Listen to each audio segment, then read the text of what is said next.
Alright, the live stream should be starting up relatively soon. Please give me a moment to make sure everything's set on. The kick is going.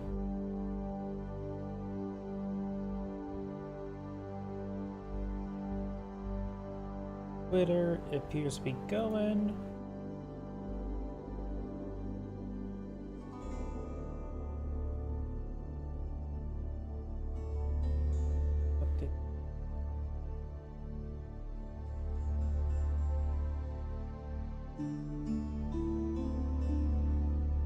Okay, YouTube's being up to date. Twitch appears to be going. Rumble is going. And the chat window is not working right. That ain't good. Da, da, da, da.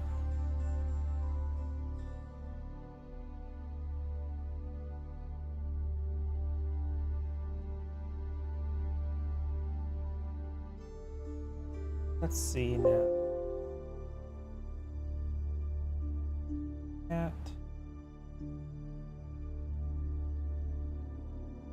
There we go. Okay, now that's fixed. Yes, I know I'm streaming. Yep, let me just double check my other computer, and then we'll be good to go.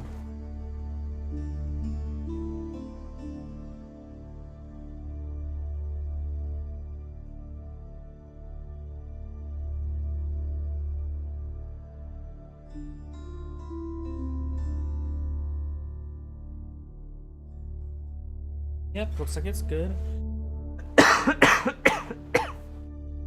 Excuse me. So, let's go to get started. Oh, wait. Great. Probably should have checked that replay first.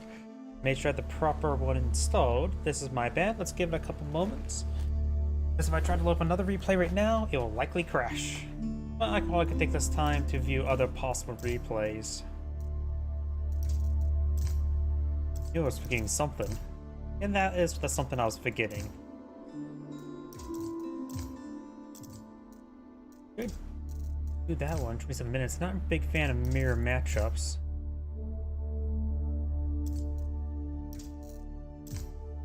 Oh, we could do this one, but I think I did that one yesterday. Give me another moment to make sure.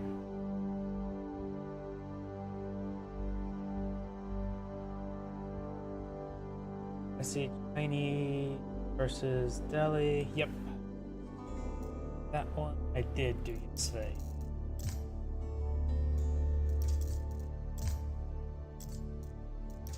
Just go down the list here and see if there's anything good. Could do this one, 22 minutes.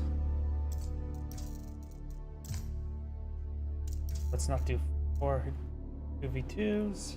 And there we go. Now we can go and get started. My apologies, everyone.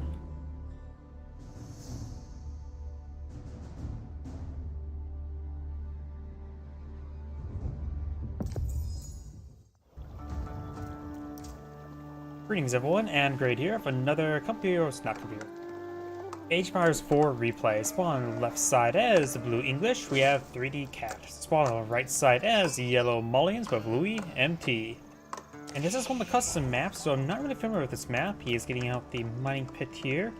So, since this is more of a custom map, let's take a moment to see what's going on. There's this creek here. No fishies along these little areas, but do have a bit of fish here. Actuality, looks like there's only fish in the center of the map, so Blue's eyeing to grab some fishies.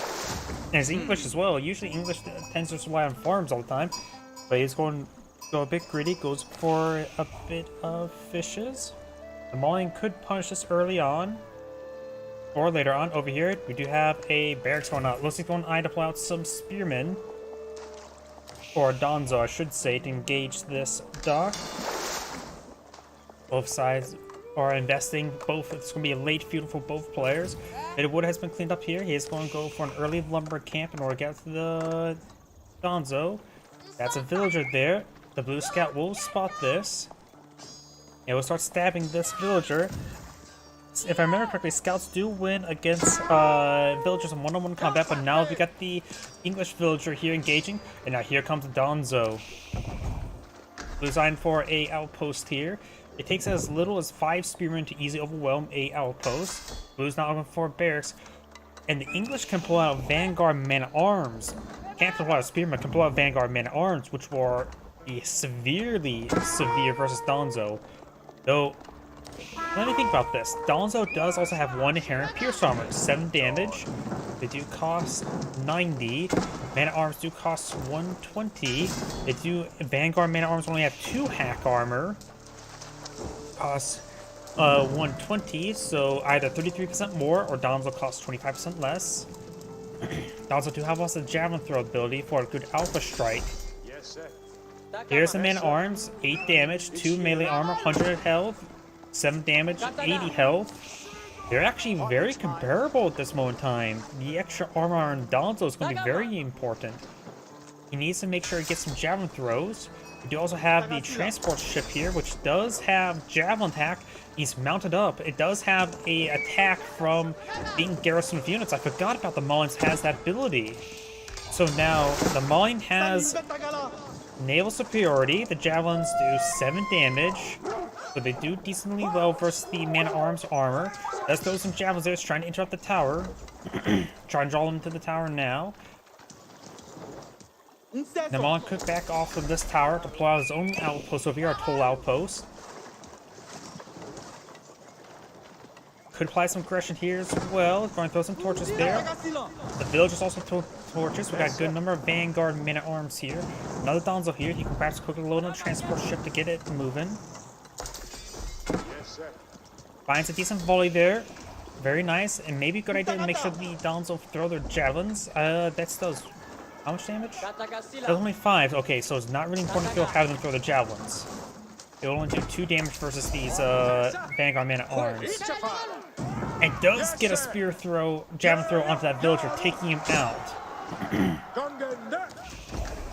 1 villager remains. Javelins still on cooldown. He needs to get those javelins. He needs to stall them out to get a good javelin throw onto these villager. This is a much higher technical game than I would imagine. There's currently 5 Donzo here. Does get a good volley down that man-at-arms. Now he's charging forward. He's trying to deal with that villager. So got the pair of javelins be fired or thrown from the transport ship thanks to the scout and villager. Takes out the villager. Yes, sir. You got feudal age for the Mullion player. Trying to torch down this dock now.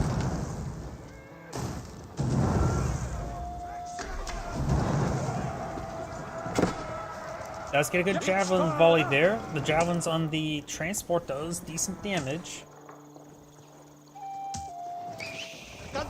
There's also a progress bar when it fires. Interesting. More villagers being pushed on forward. We could see a good javelin throw. That could be up to 20 or 25 damage. Let's go with Donzo right there. Remember, without the arrow slit upgrade as well, the range is reduced from the arrow slits. The range is now researched by the Mullion player. Musafati warriors could be pretty decent. And this is their arrow range at the moment. Nope, that's the arrow range. Which means the transport ship can just stay out of max range. We're seeing a bit of fire there. Transport ship can't stay out of max range. Want to get some damage. Fishing boats are collecting up fish on his opponent's side as well. And if he goes for the naval arrow slit, he could perhaps really lock down the side of the map. Not to mention, the fishies are only right here. There's actually is a couple fishies back here to be utilized. That way, they're not totally dead in the water. That was a horrible pun. Yes, sir.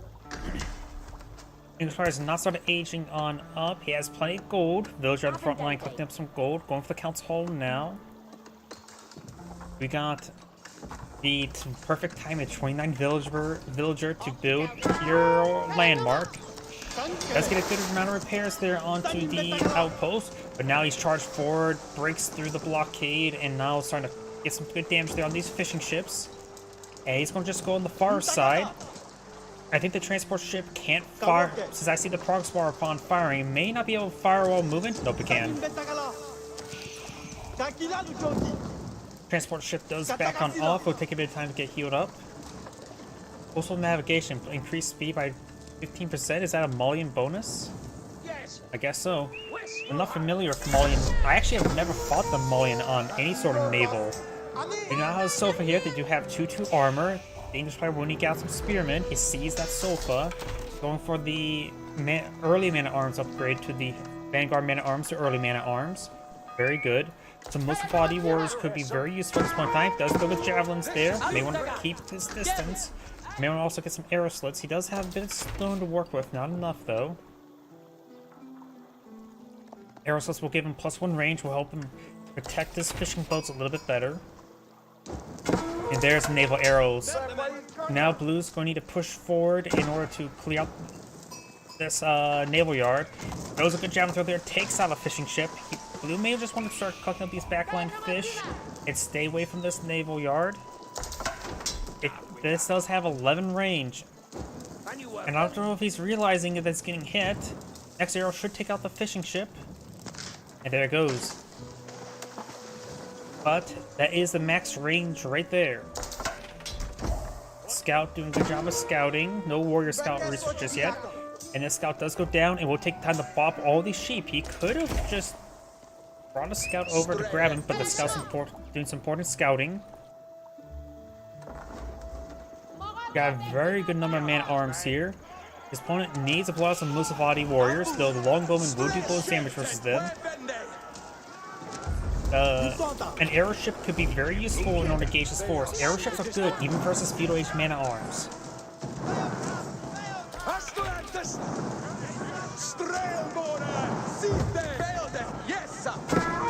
Does go and mount up inside the transport ship, get some good javelin throws.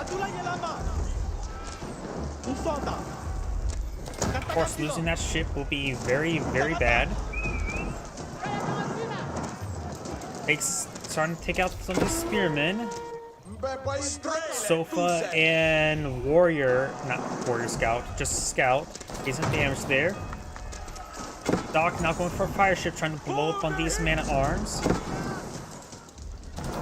But he will destroy the dock there. The fishing ships could just back off over here. Oh, and we do have a early castle age for the Malians. From the Fombia garrison. Could be a good idea to go for... I'm not sure what he should go for at the moment. He doesn't get any... No, he can go for... Can you go to Musafadi gunners in feudal or in castle age? Or is that imperial age? Yeah, where we getting that? Musafadi gun... Oh, crossbows... No, you can't get crossbows as Malians. So when he gets Musafadi warriors, I'm pretty sure they're feudal age, right? Unless they're castle age.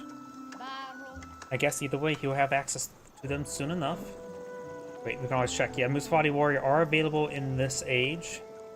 Not sure about the Fombia gunners. That could be just imperial age. Another mining pit down here does go and wall off this area.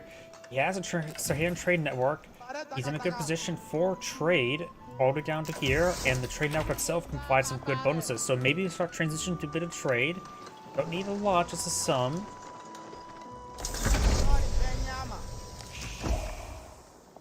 Musafadi gunners are imperial age, not castle age.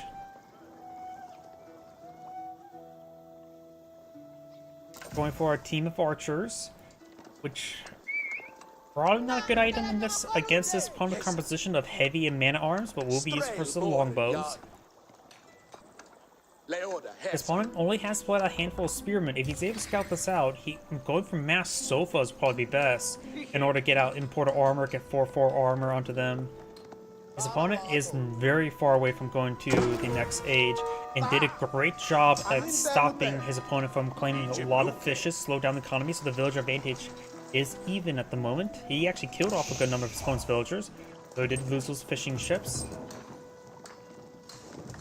On your worker. So I got some farms over here. May want to put another lumber camp in the back. And he is going for trade up north instead. I would say he probably want to get trade going past the Saharan Trade Network to get the taxable trade, but looks like he's unable to. Because his opponent's army is pushing down south. Got a good amount of gold being collected on up since he went for the Bombia garrison. He is going to really maximize its usage. Archers may get some damage up here. One villager does go down. You can get inside the Saharan Trade Network. He does have a good number of defensive archers here, but not enough versus the longbowmen. Right now, the Malian player is at 21 units. His opponent's at 32. His housing will quickly go down. He has a bit of population housing to work with, but he can't lose too many of his housing. More aeroslits being researched by Blue. Very nice. Does get out second dock to help collect up these fishies. It's going to have to make something work with the Fombia garrison. It's going for more archers.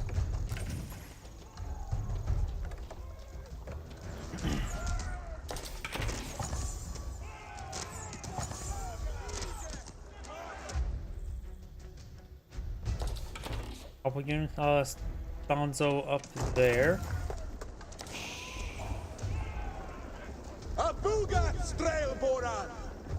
That's going to fall back. Does not set light to this other house. Maybe not realizing how good of a position he is actually in.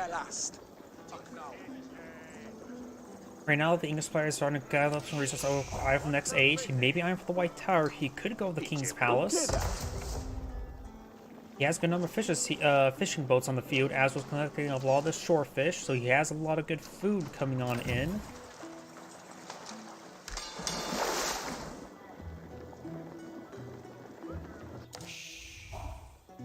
We got a good number of traders being employed on the field. He's starting to get some wall segments. May want to go for some outposts for some taxable income. Veteran sofa research, starting to transition to some sofas. You also got an archer ship here. Archer ships are very good at hitting ground units, and now got the White Castle being pulled on the field, the White Tower, which will allow him to, it gives him a free keep, as well as able to secure this golden stone here. The Malian player is making some good use of the trade as well. How many traders does he have at the moment? He does have soon to be 10. Oops, sorry, I've been hitting my microphone. Now we've got the Malian archers advancing along the flanks. We'll find some of these longbows. We got double pierce armor for the Malians, only one pierce damage.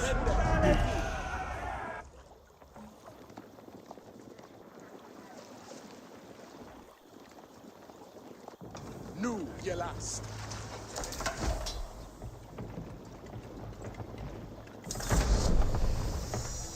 And now do have the next age for the English.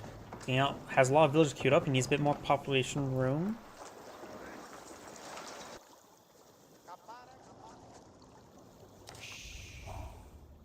This mining pit mine has not been spotted just yet, so it's not getting harassed. Could actually put another mining pit up here. It actually has this one here, so that's where his third one's at the moment. He does spot the walls there. I mean, he may have spotted some traders. Archer ship now seeing massive arrow fire. Does fall back in time.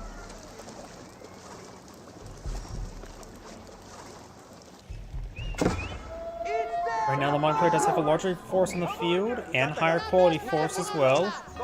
We got multiple archer ships here that will provide a great amount on shore bombardment, but there's a very good number of archers here, and they're in a line formation.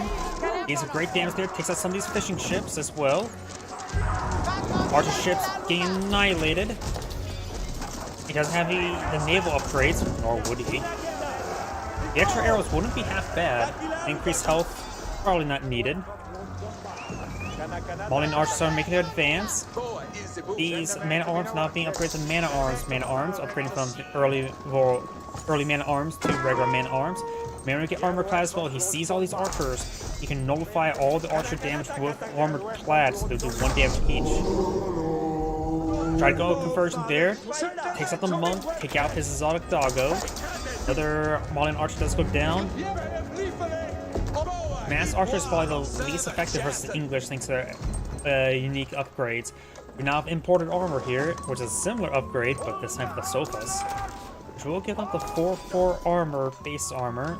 They can also get +2 pierce armor. Longbowmen this age can hit up to 10 if fully maxed out. So the imported armor would be nice, but even sofas will have a bit of trouble versus the large number of archer fire.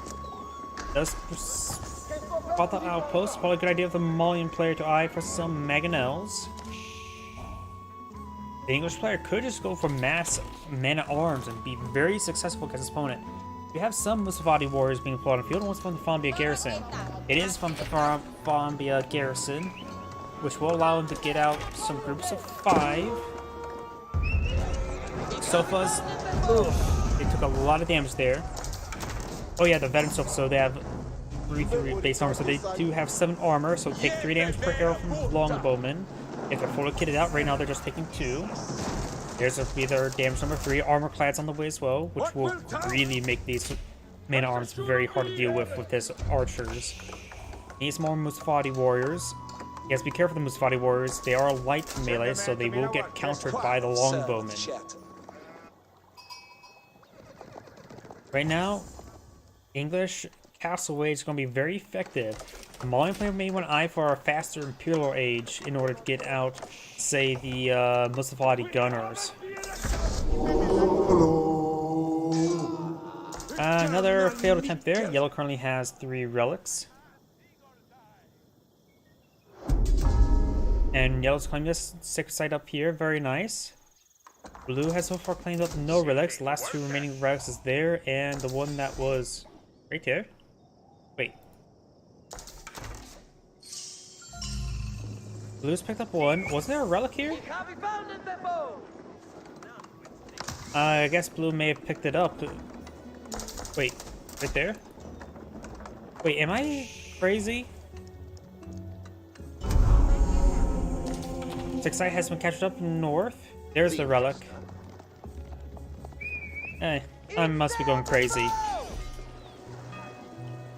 Yellow's eyeing for a forward keep here, trying to protect the fishies. Transport ship will draw some fire there. Villagers are now building. Yellow has a superior number of civilian count there. We're making his way forward. Mustafadi warriors will get hit, and they're doing some good damage. The Mustafadi warriors are largely going down. Sofa's mix as well. Got some spearmen here. They're just hardened spearmen, not upgraded. Villagers are going to try to complete the keep there.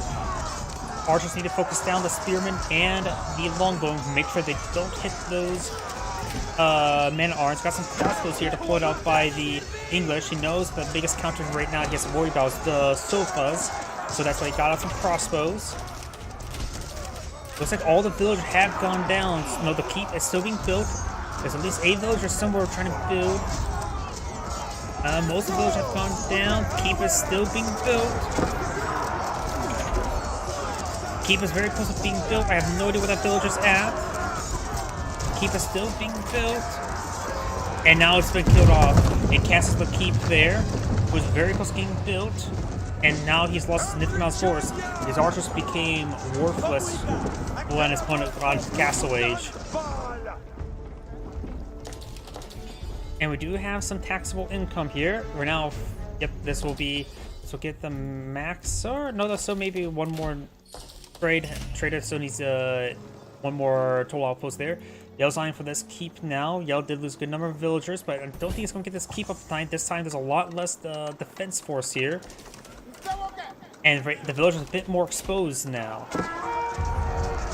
We got some poison archers here. That would be a little bit more effective versus those men-at-arms. The high armor still poses a massive threat.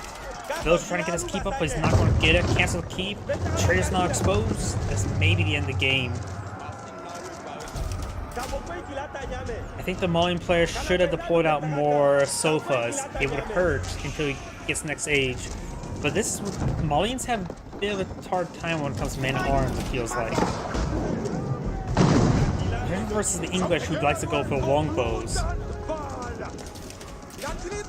They don't have anything on the ground other than sofas to stand up against man-at-arms in general. I suppose more mangonels would have been useful earlier on as well. So maybe in a late transition, the mangonels cause a bit of issues. crossbows being focused down by the Malian archers. And the Malian player does back up the game, unable to keep the trade alive, and losing the trade will spell the end of the game. It's Angrade saying, thank you for watching, and on to the next replay. That was a good replay. Very interesting beginning. And let's go and find another player now. Let's see, last online 22 days ago, so it's from the previous patch. This one may have some replays in this patch. Is this the right one? Yes, and there are some replays here. 18 minutes. 22 seconds. Perfect, let's do it. Wait.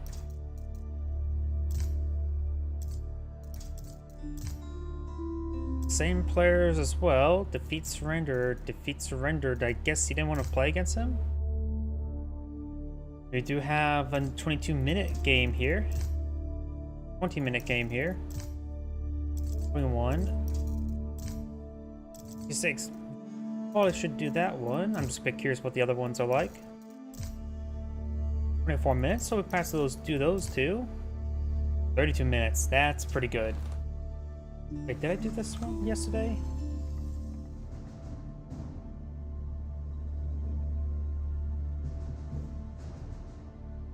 Nope, last time I casted this player was June 8th.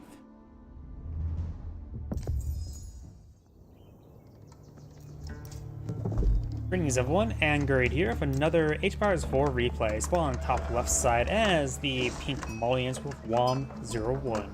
On the bottom right side as the blue Mongols, we have Vashendol. Probably butchered that like I do with every other name. As the Mongols. Let's see now. He does go for the Ovo, going for a bit of wood. Is he going to go for an early barracks or is he going to go for a early pasture? Let's wait and find out. Let's talk about economic benefits. The Mongols, they of course have no popular housing. They can get some improved upgrades. They're generally very overpriced for the stone costs.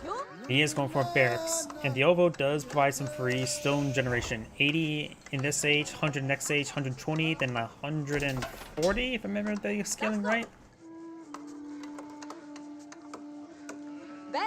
We're now going to see some multiple spearmen being plotted field. He does have enough stone for a ×2 spearman, just needs a bit more food. And the economic benefits for the Malians is they have access to a lot of free resources. And when it comes to... Oh, we got Donzos coming on in. Donzos are inherently higher quality than spearmen. They do have one more melee armor. But they are expensive. They're 90 as opposed to 80. First time suit being blown in the field with 2 Donzo here. One of them is a little bit wounded. They both do 7 damage. They both have 80 health. Of course, there's also the Javelin Throw, giving them good alpha strike ability. The column could pass draw those javelins. Gold here still need to be collected. Does not have enough gold to advance the next age. Javelin throws were thrown onto the villagers. It needs a focus fire there. The scout does do bonus damage for the Khan. The Khan is classified as scout. Donzo seeing some extra damage there. Got more spearmen there. They need to be brought over here. The spearman not being brought over there. A little bit early response there. The spearman's down to 5 health, so 1 stab is down or 1 javelin throw. But now there's 3 spearmen here, all higher health than these. So blue should be able to hold out in this fight. Bit of investment for both sides. As I mentioned beforehand, the Malians do get extra gold generation through a mining pit, which he is not deployed out. As well as access to cows. This Donzo has 2 health, make that 0 health now. The Khan's arrow does 2 damage each. Does use a speed arrow there, so it gets better engagement there. Those are javelin throw there on the Khan, which is actually great for the Khan because it's better to let the Khan eat those rather than trying to let your infantry fight them, because the Khan does regenerate health like a scout. Got some sheeple here, following the Khan to victory. But does get a javelin throw there, and now this scout needs to grab those sheep and perhaps run away with them. Of course, the sheep are not being grabbed because of nearby spearmen. Nope, don't stab them, you can escort them home. Or no, he wants to apply aggression. We got 6 spearmen on the field. He's going to try to torch down the Malian houses. Malians are a little bit more vulnerable to the Mongols raiding because their housing there are a lot of them, and they have less health. But regular housing has 750 health. These houses have 500 health. But they tend to be a bit more exposed positions away from the town center, so they're a bit more easy to raid.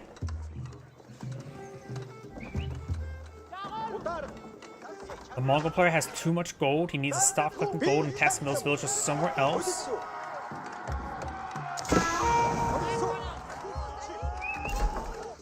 We get a good damage there. Could probably throw these villagers inside the town center. Good arrows on that wounded spearman.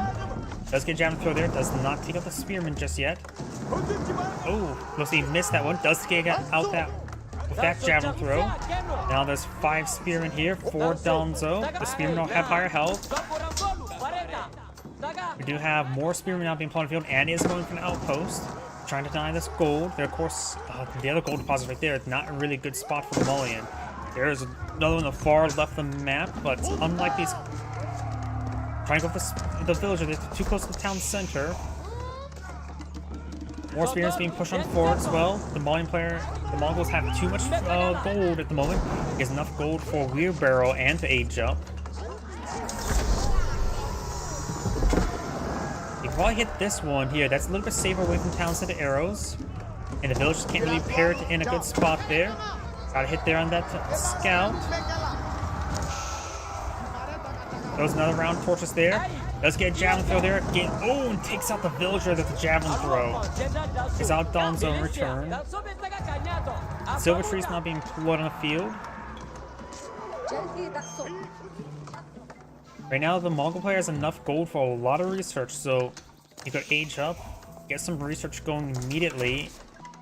Wheelbarrow does cost 150 or 100 gold. No, 150 gold. I was up the wrong one. You can also perhaps get some other economic techs as well. He has enough for that wheelbarrow and for the economic tech. He could go for wheelbarrow now. He has enough wood for it. There's not enough horses. Probably because I the Malian player selected. He could go. Yeah, he's going for wheelbarrow now. Very good. And he has a lot of resources here. Enough for, if he gets enough wood, he can probably get out some Keshiks. Maybe a good idea to go for the veteran spearman research as soon as he can, or the hardened spearman research, I should say. As well as looks like maybe on some Keshiks. He doesn't have 200 stone for a pair of Keshiks.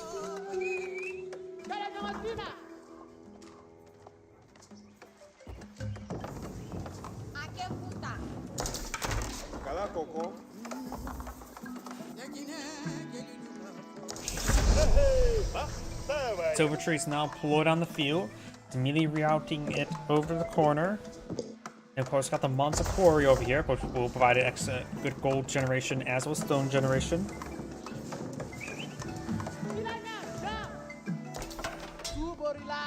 The Khan has been redeployed on the field. Going for archery range as well. We'll be able to pull out various assets now, or soon, when the archery range is complete. Khan does find some exotic doggos here. Forest puppers have not been claimed. There's also a lot of...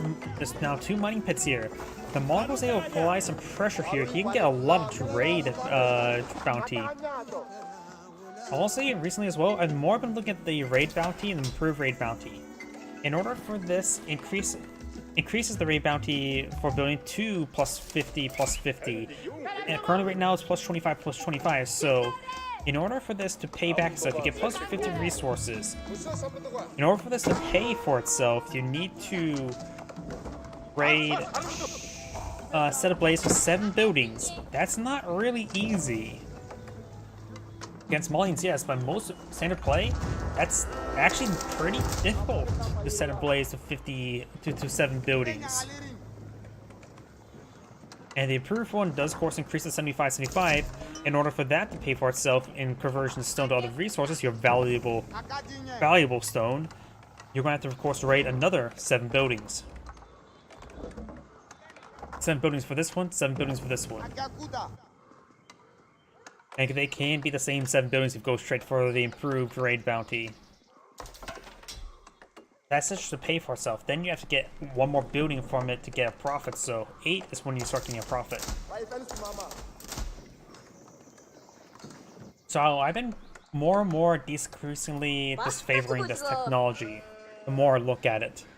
It's something good in perhaps Imperial Age, when you are actually going to push through, if you're really going to push through and cleave through a forward base, that makes sense. But if you're trying to just hit some outlying structures, it's not worth it.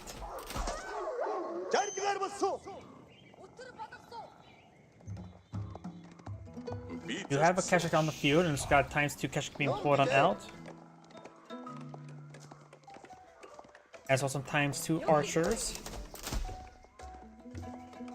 The Mongol player is really eyeing for a bit of aggression. You got a mill being employed over here to ready to mill these forest puppers to a thin red paste. And the Mongol player is to collect up these deer as well. He has got survival techniques over here. We do not have survival techniques.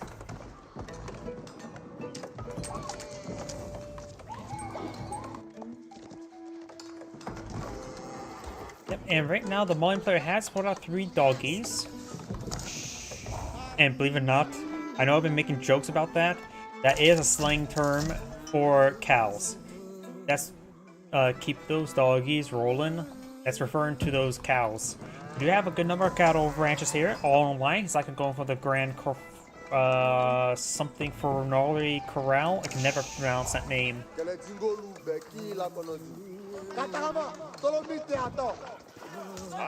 Khan does see quite a bit of javelin throwers right there. Right now, we have a massive force of javelin throwers and hardened Donzo.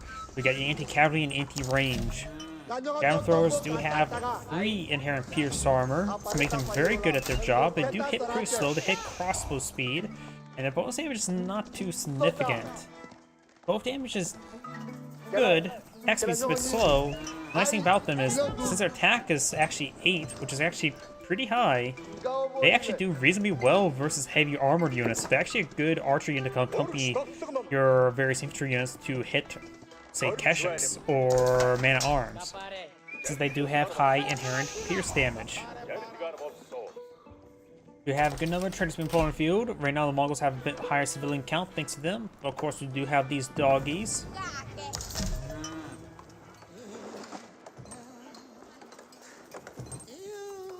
And of course the mine does have access to, not only for that, some fruit generation, but also some gold generation in the mining pit. I wonder if he saw the trader there. Good chance he did. We do have 6 traders on the field going for our line of outposts, which will increase the value of those traders. We do have a hand Donzo hit squad moving down here. He does have a good number of archers and spearmen to counter them. Archers, of course, do bonus damage versus them. Oh, thank you for the follow, or maybe that's YouTube description. Yep, YouTube description. I should really get a menu to make those pop up, because I have no way to actually look up and see who's subscribed to me. Plus, it could just be from different channels, subscription source. I can be offline, actually leave my OBS on, and I can hear those, oh, somebody subscribed to your channel notifications when I'm not actively streaming. Sometimes that happens, and I get pretty freaked out wondering if I'm accidentally streaming. Oh, this scout received quite a bit of damage there. This outpost has been set ablaze, could be repaired on up. These Keshiks better not charge in. That's a bunch of spearmen there. And now I got the speed arrow right there. And it's just a 5-second arrow. Does actually get a charge attack there.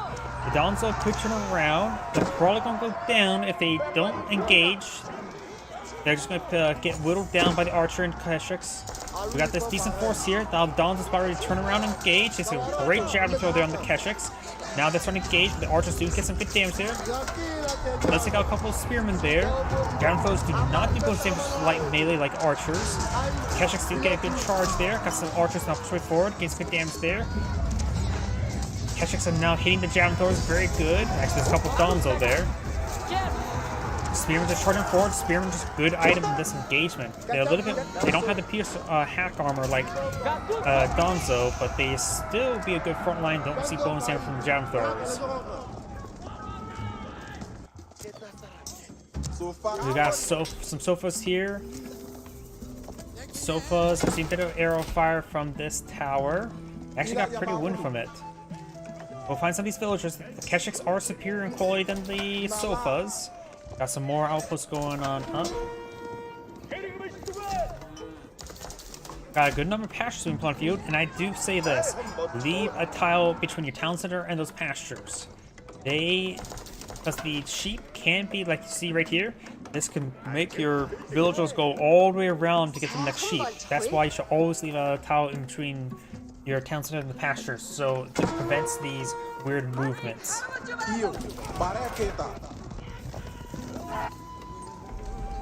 Another thing you can do as well is you can pack up your town center, put the rally for your pastures on where your town center should be located at, redeploy your town center, and then they'll go inside the walls rather just the edge of the walls.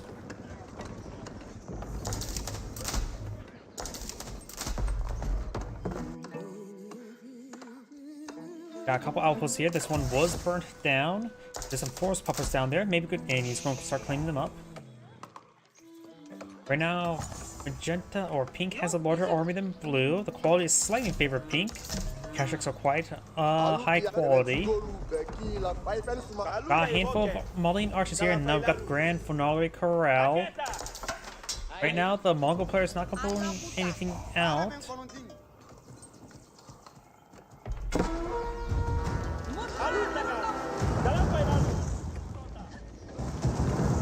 Right now, the Malian player is doing quite good in income, has more food, more gold income. But the Mongol player does have a bit more wood. It's still pretty far away from the Mongol from actually aging up. Let's get a great javelin throw there. Picks off a Keshik.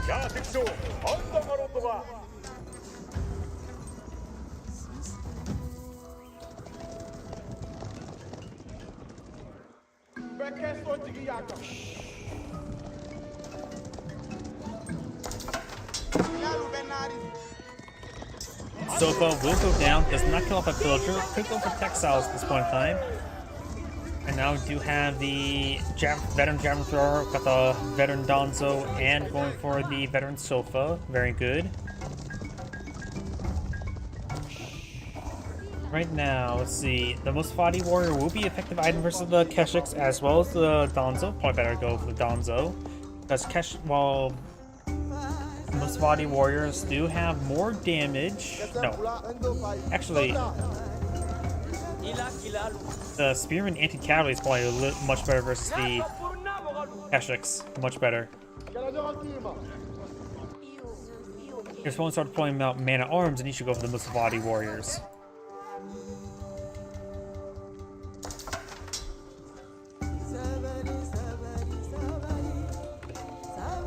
I do not have the faster backup speed. Single javelin thrower getting hit by the arrow fire there. Kashyyyks will annihilate him now. He can also an advanced forward with a sizable army. Curl typing planted field. If he gets that quickly built, it would be a great defensive item against this army. Right now, his opponent has a lot of veteran research, so these guys are going to be very high quality versus the Mongol army. The Mongol army value is higher, but the quality is definitely significantly lower without those upgrades. Exile's being researched there. Pearl Tie will give him some great damage benefits, as well as some good health regen. One archer does go down.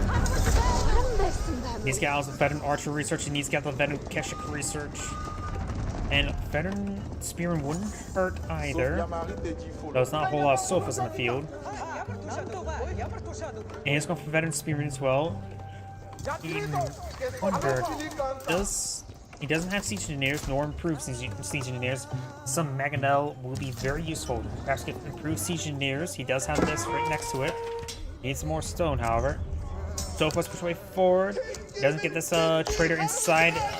Nor does he get the... he may have got the trade off. Keshy's now moving to engage. Does get a good charge attack there. The berries here have been cleaned on up. Down south, got more Sofa streaming on in. Got a pair of defensive arrows here, but Sofa's Fierce Armor's right now 7. These arrow fires, what? 7? 11. Good damage, but not enough arrows. Let's get a couple kills on these traders. Let's take out Keshik there. Let's take out that Sofa. When those Keshiks do go down to all those javelin throws, Archers now push way forward. Now got the Proletide deployed on the field, which gets some great damage benefit as well as some good healing. Javelin throwers do see a bit of fire there. Archers right now doing 10 damage near their Proletide. They will get some great damage there. Javelin throwers right now do have 6 pierce armor. Does use the defense arrow there. Gain all these units temporarily 2/2 armor.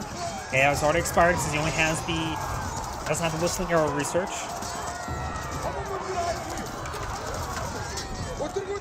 The Proletide is really paying out some big dividends there. He doesn't even have the pierce damage just yet, so these archers could be up to 11 damage as well. Now the Javelin throwers could be overrun by the Keshiks. He needs to start saving these traders. Good number that have gone down. More traders being pushed on in. Keshiks now pushing down south. He does have a decent number of 4 crossbows sounds like a decent number. More sofas push way forward at this point in time. He may just want to keep a small garrison spearmen in this region, just hit those sofas. That's what I like to do. I like to put a handful of units along the flanks. If your opponent tends to send out 1 or 2s over here, just put 5 spearmen there and that will stop those raids. These sofas do all go down. Right now, there's still higher civilian count for the Mongols. He does have, of course, the full outposts upgraded, so he does have some extra trade there. Now these sofas do go down. There's still a significant amount of archers here. Javelin throws push way forward. The Proletide's radius ends right there. These sofas will push way forward, gain a bit of damage on in. Could go for improved siege engineers.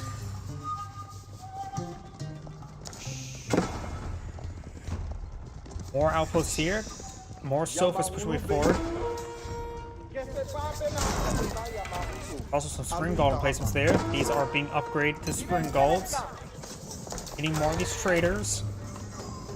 And that's why I say keep a garrison. Handful of Donzo there, but they get annihilated. Keshiks still in this area. Perhaps get inside the town center. The town center arrows could be some decent damage there. Give them a bit of attrition. Market being pulled out there. Time for more traders now. Keshiks now engaging. Looks like some villages have gone down. Keshiks will be overran, but does have a good amount of fire support here. More Keshiks being streamed on in. This outpost with spring outpost will like to get burned down. The village may want to pop out to get it repaired out as quickly as it can, but more sofas here. And some Donzo as well. Village needs to start getting to another garrison. They all go down.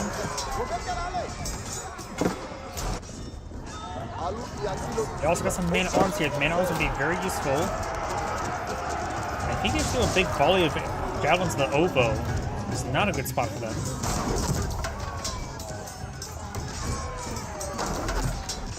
The sofas have been cleaned on up, but more of those traders have gone down. Pink skill right now 27 civilians. And we do have a fort to keep here. Instead, wanting to get siege engineers to deal with that. More sofas push way forward. I get as much damage as you can on these forces. Right now, these archers are doing 8 damage, so the javelin throws 6 pierce armor is going to be very effective.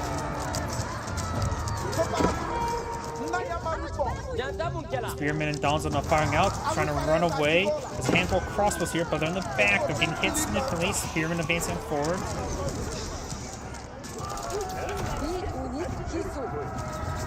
It's now improved siege engineers, better late than never. He has a lot of resources here, so either traction trebuchets or some magnos will be very useful in this situation. Don't keep these. Oh, these Keshiks are wounded. They're sending the Proletide to get healed up. The Proletide's right there. The Proletide can also be used for a forward siege camp, or get some extra damage there onto the keep.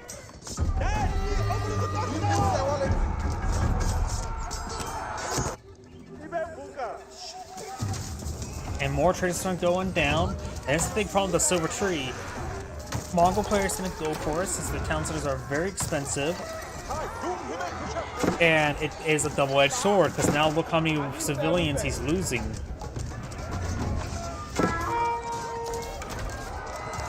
More archers here. Javelin throwers may get hit by these Keshiks. These Keshiks are actually pretty wounded. Down here, these Keshiks do find these sofas this time. Actually had that small little garrison engage. Archers now push way forward against good hits there onto Donzo. Man-at-arms and spearmen also here as well. More sofas are here as well as archers.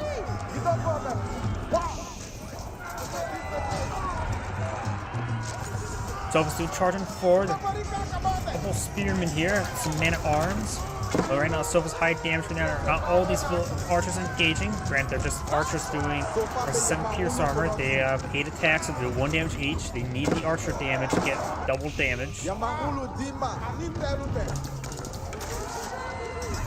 Spearman fancy forward, gets some great damage there on the Sofa. Does use the arrow there, which will greatly improve these crossbows. Still, it's not upgraded. Still got another strike force here.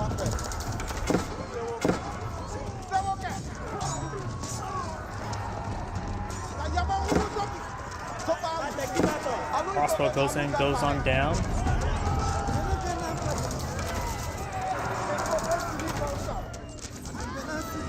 Scouting token does get deployed out there.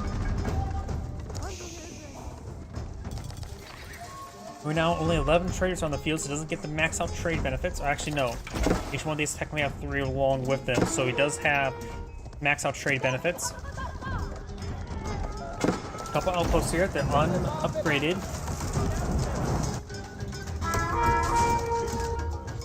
No more Keshiks are down here. He's starting to claim 4. 4 does go down before taking out a villager. Spearman does get quickly cleaned up there. These villagers need to get outside as well. Keshiks and Spearman are right here. Gets great damage to the Sofas. These Sofas will quickly go down. These archers getting tied up on this outpost, trying to go for a spring golden placement. As out the poison arrow research there. With a nearby Kurultai, it will give them great health benefits. It reverses that poisoned arrow.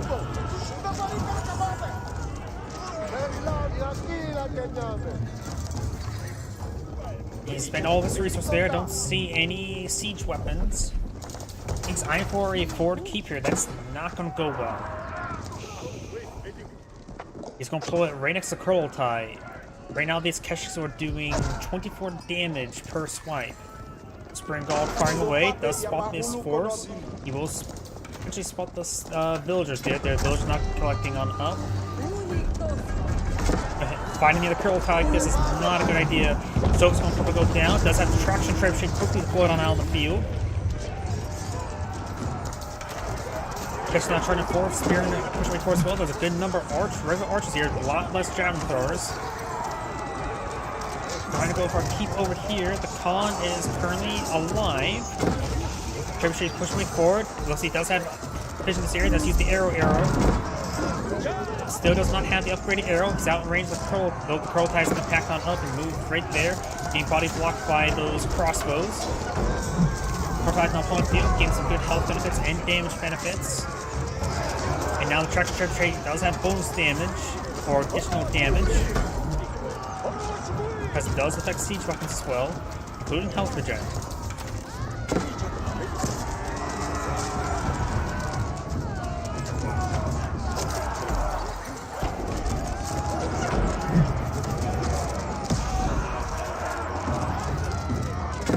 Both sides have lost quite a bit of force here. He needs a Mangonel. He has a good number of crossbows here. Maybe he's going to go for Mangonel now, but not with the nearby units. Traction trebuchet will go down. The Mangonel is still very far from being completed. He's backing on off, which is actually great for the Mongol player. He should have stopped that Mangonel from being deployed on the field. That Mangonel poses a massive threat to Peak's army. Trying to torch down the Kurultai. The Kurultai can stand a bit of arrow fire. Now the Mangonel needs to start pushing forward. There's some juicy targets here. Not sure what the blue is doing at the moment. Sending a couple Keshiks there to deal with those Sofas. That's all he needs. Mangonel eyeing for a nice juicy shot there, going for additional Mangonel. Mangonel bonus damage. Nope, does not go forward. He has a couple defensive spearmen here. More spearmen probably important. Mangonel should be taking some pot shots. Can't lose the Kurultai, this primary defensive emplacement.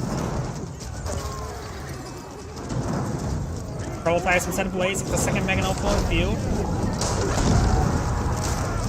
Trying to go for the archers there. Kurultai has a bit of help for the core benefits. Trying to pull some villagers there to get repaired on top.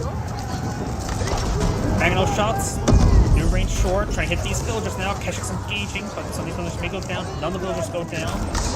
Mangonel finds a volley there on the sofas. The keep has not been upgraded with any arrow emplacements there, so the Mangonels can outrange the arrows of the keep. So the Mangonels need to start hitting that keep. Going for another traction trebuchet. Redeploys out the Mangonel or the Kurultai there. Got a battering ram being pulled on out. Yes, you can use Mangonels to hit keeps. The bonus damage makes them reasonably well. It will give them up to what? 100. That's the trebuchet. Mangonels do get the base damage is 12, like plus 24 for buildings. What makes it so they do like 108 damage per volley. Not as large as amount as trebuchet, but still very nice. Cracker trebuchets right now with the aura benefits of the Kurultai, it does approximately a little less than 300 damage per hit. But they do have pretty good rate of fire. That's their benefit as a counterweight trebuchet. They're cheaper, hits not as far, hit faster, and weaker. Now I've got Fort of the Huntress being put on the field. We've got all these sofas hitting some good traders there. We've got 9 Keshiks here. I'm not trying to make sofas here, but he does have Spring Gulls here to aid him. Does get a good charge attack there onto the onto the Traction Trebuchet. Traction Trebuchet receives a Spring Gull shot there. It is getting healed up by the Kurultai, which actually did save it. There was a couple arrows there. And one last arrow does finish off. Not sure what all these villagers are doing. They're trying to avoid this big keep going on up. Mangonel being pulled out over here. And wait, that's the Fort of Huntress? Oh boy, I thought that was another keep, but it's not. Fort of the Huntress does provide stealth camouflage aura effect. Trying to throw a battery ram inside the range of the fortress of the Fort of the Huntress. It's going to be a bit dangerous, getting multiple battery rams over there. Mangonel's getting some good damage. Crossbows may want to fall back, let the battery do the work. Mangonel's pushing way forward. Does not get a good hit there. Doing a good job avoiding the Mangonel shots. Kesh being hit right there.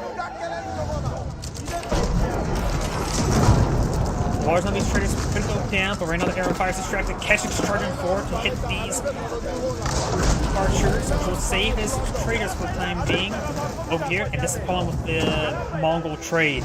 It is no way you can keep it secure ever. If you don't have the aggression to maintain defensive, your trade is doomed. There goes the fortress. Kurultai starting to get hit. And that's one reason why I go for both the Silver Tree and for the Stepper Down, because you know, sort of stupid, they have 2 gold landmarks. They need it. Mongols has a massive food reserve. He still has approximately 20 traders alive. That's not a lot of gold. But need to send some more villagers with gold. And the Mongol player does back of the game now. Is Angrade saying, thank you for watching, and on to the next replay.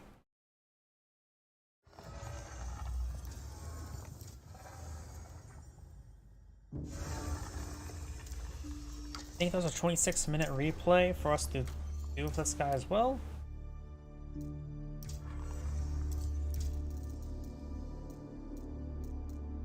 See, that was high view, yep. One of these, could do that one's 24.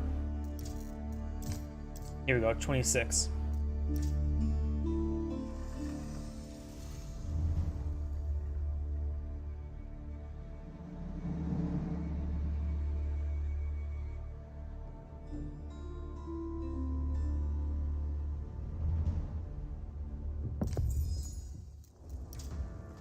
Greetings everyone, and Grade here with another HPowers 4 replay. Spawn on top left side as the Cyan English. We have Edenova 01. Spawn on bottom right side as the Orange Mongols. We have Vashindol.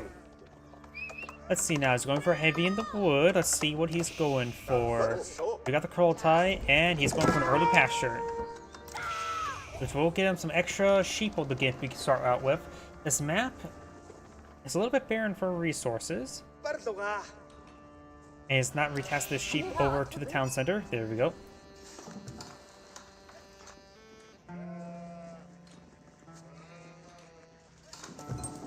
Now let's talk about economic benefits. Mongols versus English. Mongols have, of course, access to the Ovod, get a little bit of stone generation for unique upgrades, so ×2 units, as well as have no need for housing. Pastures are pretty wood efficient compared to farms. However, English farms are half price, which makes it even more efficient. The pastures become less efficient as you start getting more economic tax. We do now have the Abbey Kings being pulled on the field, which is actually the rare of the two initial landmarks for the English. This will allow them to pull out the king, as well as get a bit of a health aura regen. The king is, compared to a knight, a little bit weaker, honestly. Do not have the silver tree now being pulled out on the field. The trade post is not exactly the most ideal spot. It's not the corner, so going for max out trade is going a little bit harder. He could perhaps put the silver tree way up here. And maybe better to go up there to be a little bit closer to his opponent's base. Actually, no. Now think about it. As opposed to hitting the trade right there or hitting the trade right here, that's about equal distance. A little bit longer this way than this way, so a little bit closer, but maybe worth it. Silver tree's now being pulled on, has been pulled on the field. Got the king out on the field as well. Got some sheeple being brought on home. His opponent hasn't claimed a whole lot of sheep, so Orange does have that advantage. The king will find the Khan. The Khan will give the king chase. The Khan does move at 1.62 tiles per second, as the king does move slightly past at 1.69.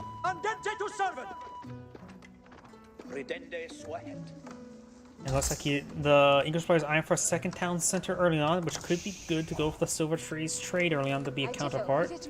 We now have a stable here, and he should be able, he will be able to afford 2 × 2 Keshiks. Right now he's queued up 1. He can actually queue up the other one right now as well if he so chooses.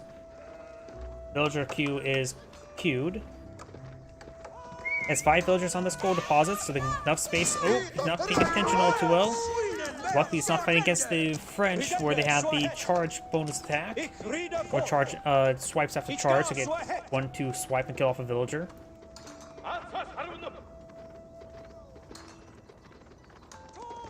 The wounded villager is just being brought, taken off the line. Very nice. He is going for arrow slits there, which will increase the range, as well as put a primary arrow that gets some extra damage onto the king. ×2 Keshiks will be more than enough to take on the king. Keshiks right now are moving at much higher speed since they are in the charge attack. And the king is going to be engaging the Keshiks in point blank range. The Keshiks do move faster than the king. You have the silver tree now being pulled on the field, and he may want to pull it off the traders, or at least not get them moving just yet, because he's going to get spotted. And when his opponent spots that, he can just start pushing forward with some units down there. The scout will spot the trader now. He may be on to split up some of these deer there. Keshik and King will be fighting out. Keshik does get health per swipe. The King has 16 damage. The Keshik has 15 damage. The King does have 1 less hack armor and pierce armor, so the damage is basically equal in comparison when you calculate the armor. The King does have more health, and attack speed is 2.38. The Keshik does have a higher attack speed, significantly higher attack speed. Let's take out the trader there. Very nice. Now the King's will be falling back. The King may go down here. The Khan does go down as well. If the Khan would have been over here to get a speed arrow, it would be easier to pursue. As the Keshiks only move at 1.62 as well, the King does actually move faster. I just had a view of the combat sprint. It does get a little charge attack there. You got a single spearman here, which will do some good damage to the Keshiks, but they can gauge a single spearman like that. You now have the wood chopping axe and wheelbarrow there. Now it looks like Orange Island claims forest puffers. This one actually probably a little bit better to claim forest puffers with, since you can blow the outpost nearby, improving the movement speed of those traders for a brief moment in time. Or not so brief, really. Sheep's making his way home, but getting caught up in the tree. After all, sheep and trees are natural enemies, right?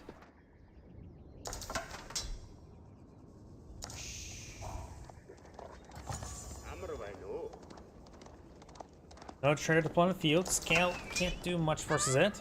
Does have a handful of spearmen here. He's going to try to hit harass the trade once again. Very nice. His opponent is on deploy some archers. He does have 2 archers in the field. I'm not sure where they're currently at.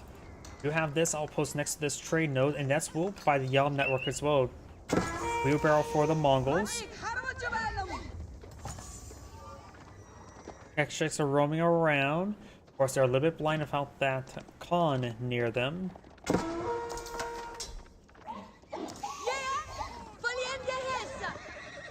Keshik needs to start engaging that king, not the scout. Does get a charge attack there. King's trying to get some hits onto that trader. He's actually being pretty successful. This Keshik does not interrupt the movement there. Does get some more damage there on the king. The king is quite healthy. One more strike and that trader does go down. Having trouble keeping up thanks to the Yalm network. And the king is now falling back. Of course, it's inherently higher movement speed there. They've got the charge attack now. Will he get the charge attack actually off? And yes, he does. Oh, villager going down. Good number of spear in this region. Archers do have a bit of help to work with. They need to get some arrows off. Keshik does go down. Takes out one of the spearmen there. Very good. Another spearman goes down. Right now, Sion does have more villagers than his opponent. Does get a spear brace there. We'll see quite a bit of damage on the Keshik.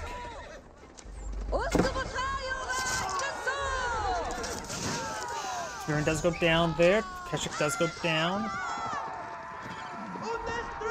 Sion's harassment's been pretty good, but right now, since he got disorganized and being picked up 1 time, he's starting to be quickly smited. English players now eyeing for some forest puffers. He has 16 villagers here. That's quite a bit. He could also probably claim this and maybe boar somewhere. Yeah, boar is right here. What a boar.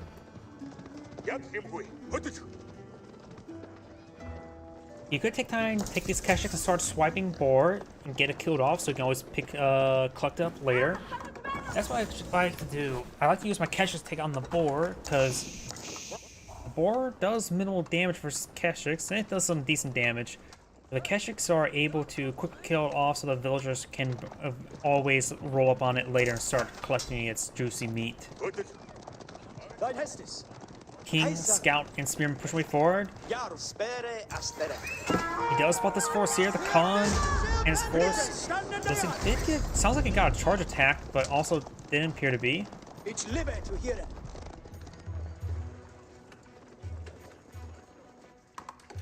The Mongol player can always go for Spearman himself. Spearman, of course, equal. He actually did get the improved wheelbarrow upgrade. I disagree in going for the improved wheelbarrow. Improved wheelbarrow costs 200 stone for +2 carrying capacity. That is just not worth it. Oh, these villagers being misrouted there. Now they're getting really hit really bad. He's going for the arrow now. The king does go down, so those focus down first and not the spearman. Focus on the spearman first would have been better. So right now he's losing a large number of Keshiks. Very poor control there by the Mongol player. Now his opponent's going for some horsemen to engage those archers as well. That was a very poor control there by the Mongol player. He's needing to get some of these traders inside these outposts now. He's starting to get some arrow slits. You get the traders inside the outpost to keep them safe. Horsemen are now advancing forward. Village trying to get inside the tower now. Does get inside one of the horsemen there. Spearman seeing some hits here as well. Spearman does not go down. Got more Keshiks being put on the field, as well as some more archers. Let's see. Currently, there's right now 11 traders on the field, which means he does get additional food and wood, which is very good. Does get a great spear brace there. Archer and Khan gain some good damage there on one of the spearmen. Of course, losing Keshiks like that's not great. Keshiks do cost 200. And as all dogs and fights there, we've got villagers trying to pull up outposts here. There's not enough escort here. These horsemen will be able to take the archers, no problem. Keshiks need to focus down these spearmen. Once he can take out the spearmen, then the Keshiks can engage openly against these horsemen. These traders need to just be pulled off the line there. We've got some early horsemen pulled on the field as well. That may have been a misrally or miscue. Got this outpost not garrison up. Taking out these horsemen there. Keshiks can easily deal with the outpost. They have good pierce armor. Doesn't get any additional pierce armor at the moment. Nor has got any pierce damage.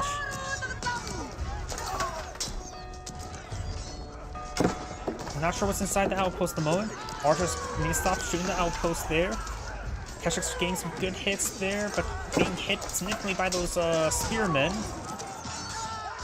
Spearmen being picked up one at a time. They're just not here in good numbers. King does go down once again. He himself costs 200. Compared to Keshiks, he's very cost effective, but you can only employ one of them. And now Keshiks coming forward, trying to torch it down. The archers may want to stay back and perhaps maybe hit that horseman instead. The horseman does go down to the tower. Archers need to focus on those spearmen. Keshiks need to focus on the outposts. Decide to quickly focus on the spearmen is probably a good idea. And now the outpost is set ablaze. There was villagers inside of it, right? That's going to be a lot of dead villagers. Ooh. Of course, no, the civilian count's actually very similar. His opponent's going for the White Tower and defensive position.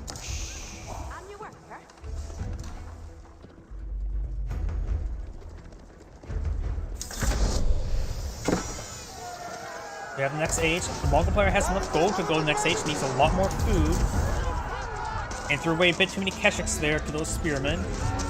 If you feel like they're going to be a neutral, if you want to engage Keshiks like that, do not charge. Move order and then get close and so they can start swiping the swords and not get a spear brace. Stein does lose that force there. Stein's down 2 military units. Orange has a plenty sized military force. Now he's going for the survival techniques. Not the improved one. He should actually take out the boar of his Keshiks and get it collecting as well.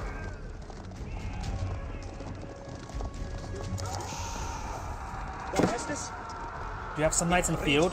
The spearmen will be adequate. You know they're aged down. They still will be adequate versus those knights. The spearman needs to push on for attack. And if they get spear braces there, then the Keshiks can reasonably gauge the knights. Right now, these knights are small enough force. He should be able to win out. Now the knight's going to go straight for the trade line. Orange should have attacked that. The king, I'm not sure how the king affects with attack up. It does get +1/+1 armor, which appears to be related to the age up itself. It does have a bit more attack to work with. Only +1 that was for the blacksmith. Yep, and now his traders can go down. He knew those forces were there. That was poor decision making. He may not take out that trader there. Pearl tie not going on up.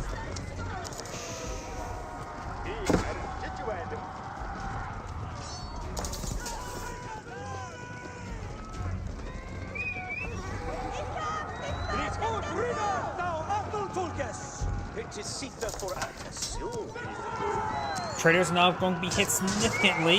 He knows that force is there. He should be engaging. He can't be losing traders like this.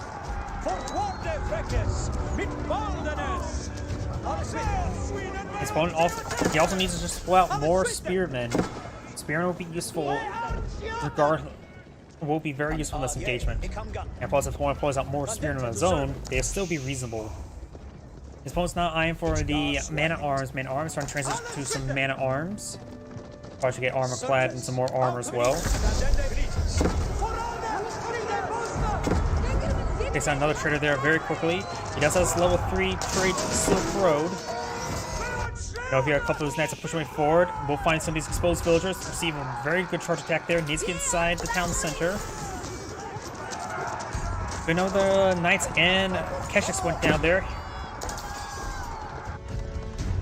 More exposed villagers here. The knights have 6 pierce armor, and the town center arrows are doing 6 damage each, so it would be minimal. Losing a good number of these villagers is a bit of a problem. Some of these knights are going to go down to the spearmen. Let's get some crossbow on the field, but he's losing a large number of these spearmen. Oof. More Keshiks moving forward field. Now they're veteran Keshiks. so they'll be a bit more effective. Plus the nearby Kurultai to get a bit extra damage to work with. And these crossbows in small numbers, especially with the bonus damage with the Kurultai, will make them hit even harder against these knights. I got some man-at-arms here. Crossbows will still be very useful, and he needs to stop. He needs to just keep some spearmen along. He just need to keep a spearman here, and then just going for. And if opponent is out knights and man-at-arms, then Keshik crossbow will be an excellent combination. But relieve what's remaining of spearmen right there, and just move forward. Keep a garrison there. You have no walls and no way to protect your trade. Just keep a garrison there. We got a large number of outposts here for more storage space for his villagers. He could go for more pierce damage on the blacksmith, which will improve the defensive arrows. If he gets both his pierce damage, they will do 2 damage versus the knights were just 1, so it makes it a bit more reasonable. Science picked up this relic, very nice.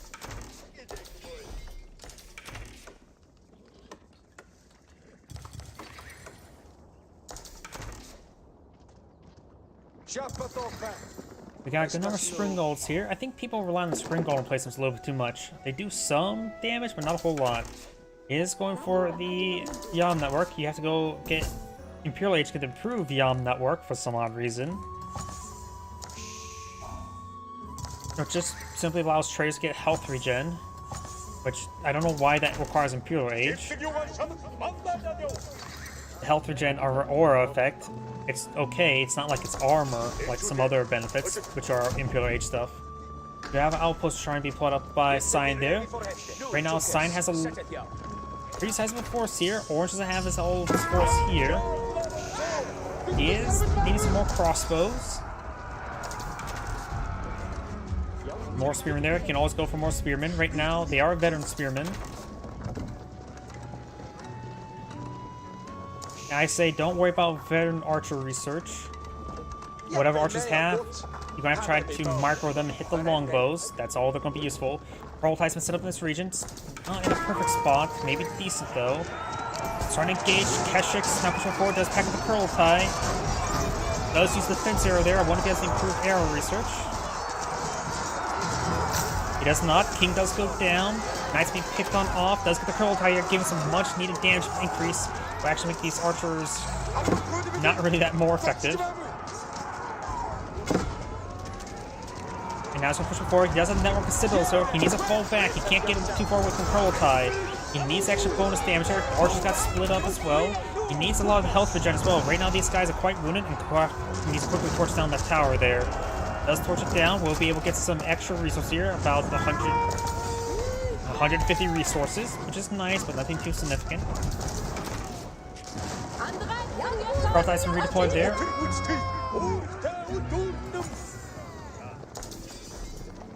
Where's the elbow currently located? It's located over here. Was another... What's it called? Deploys out another blacksmith over there. I would still say he should still go for whistling arrows. Spearman needs to go around, turn around. Crossbows in there. Archers may just want to be mainly task order to hit those longbow. At this point in time, they're not going to do much. Kurultai having trouble redeploying. That man-at-arms is going to stop the Kurultai from being redeployed. It will maintain the minimum range for the... It has to fall into Kurultai. It is not fun to move around. None of the structures are fun to move around. Even Gears, the economic landmark, is horrendous to move around. Kurultai has not been redeployed just yet. Going for it right there. Going for a backline, needs some reinforcements. And this is why I prefer the Kurultai's defensive or siege camp. Not be aggressive like this. Kurultai can be excellent, don't get me wrong. It's just a single man-at-arms stopped the Kurultai from being used. If you know how they improve siege engineers there, very good. And also Maganel will be very deadly here. Now he's going to be trying to... The King's getting good health benefits there, that's very good. And now he's going to be hitting the trade once again.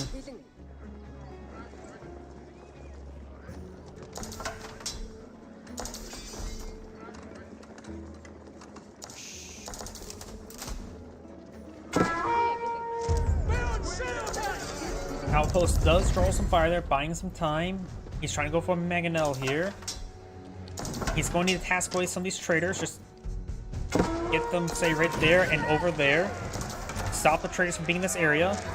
You have to save these traders, but now a good number of them will go down. Finds a bit of reinforcements there. Does get one Mangonel Kurultai being packed on up. Deploying it right there would probably be good. And how many traders go down? Ugh.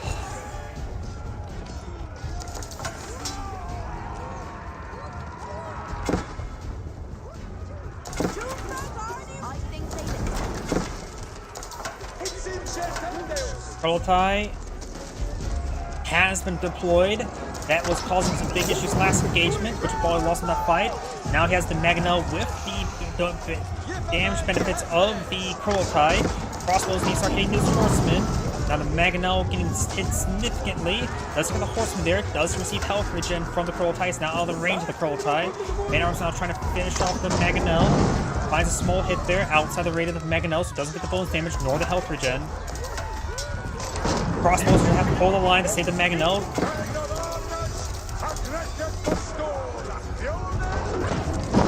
Does have armor clad. Doesn't have, has pierce armor, not the hack armor at the moment. Crossbows pointing forward, it's not exactly a good item versus the longbows. Rolls a pretty sizable miss there. And now we can have some of these villagers being plotted there. Now castles are plotted on the field. Mangonel now getting some health regen. And River Spearman now being put on the field. Not really getting good hits there, honestly. Trying to overrun the Mangonel once again. It is still very wounded. The Mangonel does go down to the Man-at-Arms.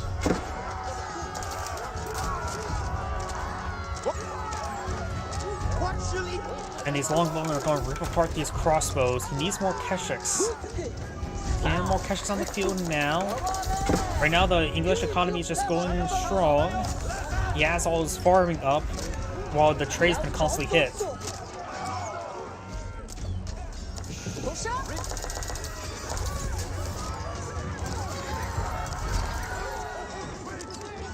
Keshiks are going to get some good health regen here. We now got forward instructions being plotted field, a siege workshop.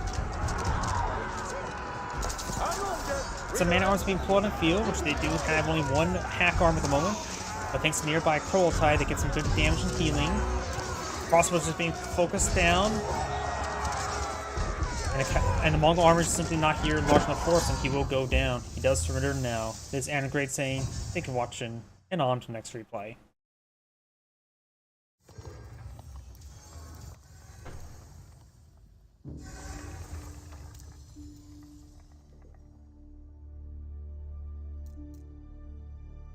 Not sure why I have that portrait. Let's see. Let's go on to another player now.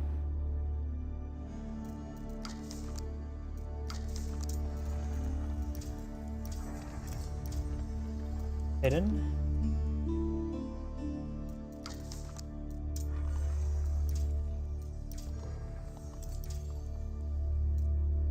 Here we go. We've got some replays here. 56 minutes. That seems pretty good. Before I get started, I'm just going to take a quick restroom break because I have a feeling I'm probably going to need one in the middle of that long replay. One moment, please.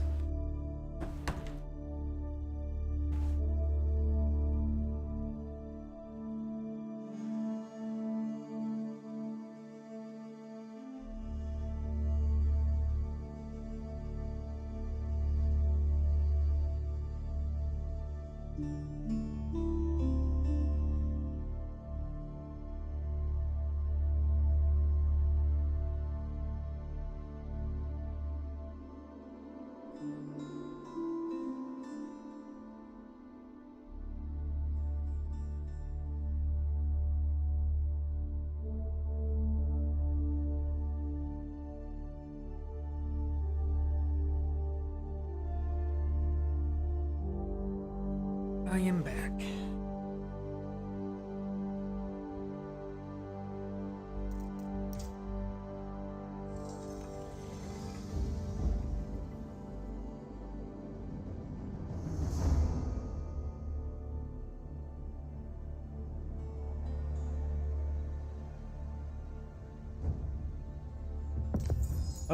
Yeah, I just saw something as well.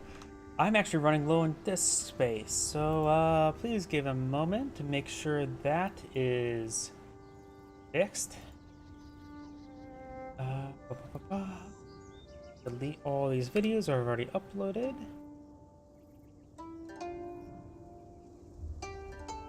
There we go. And now that freed up 300 gigs. So let's go get started.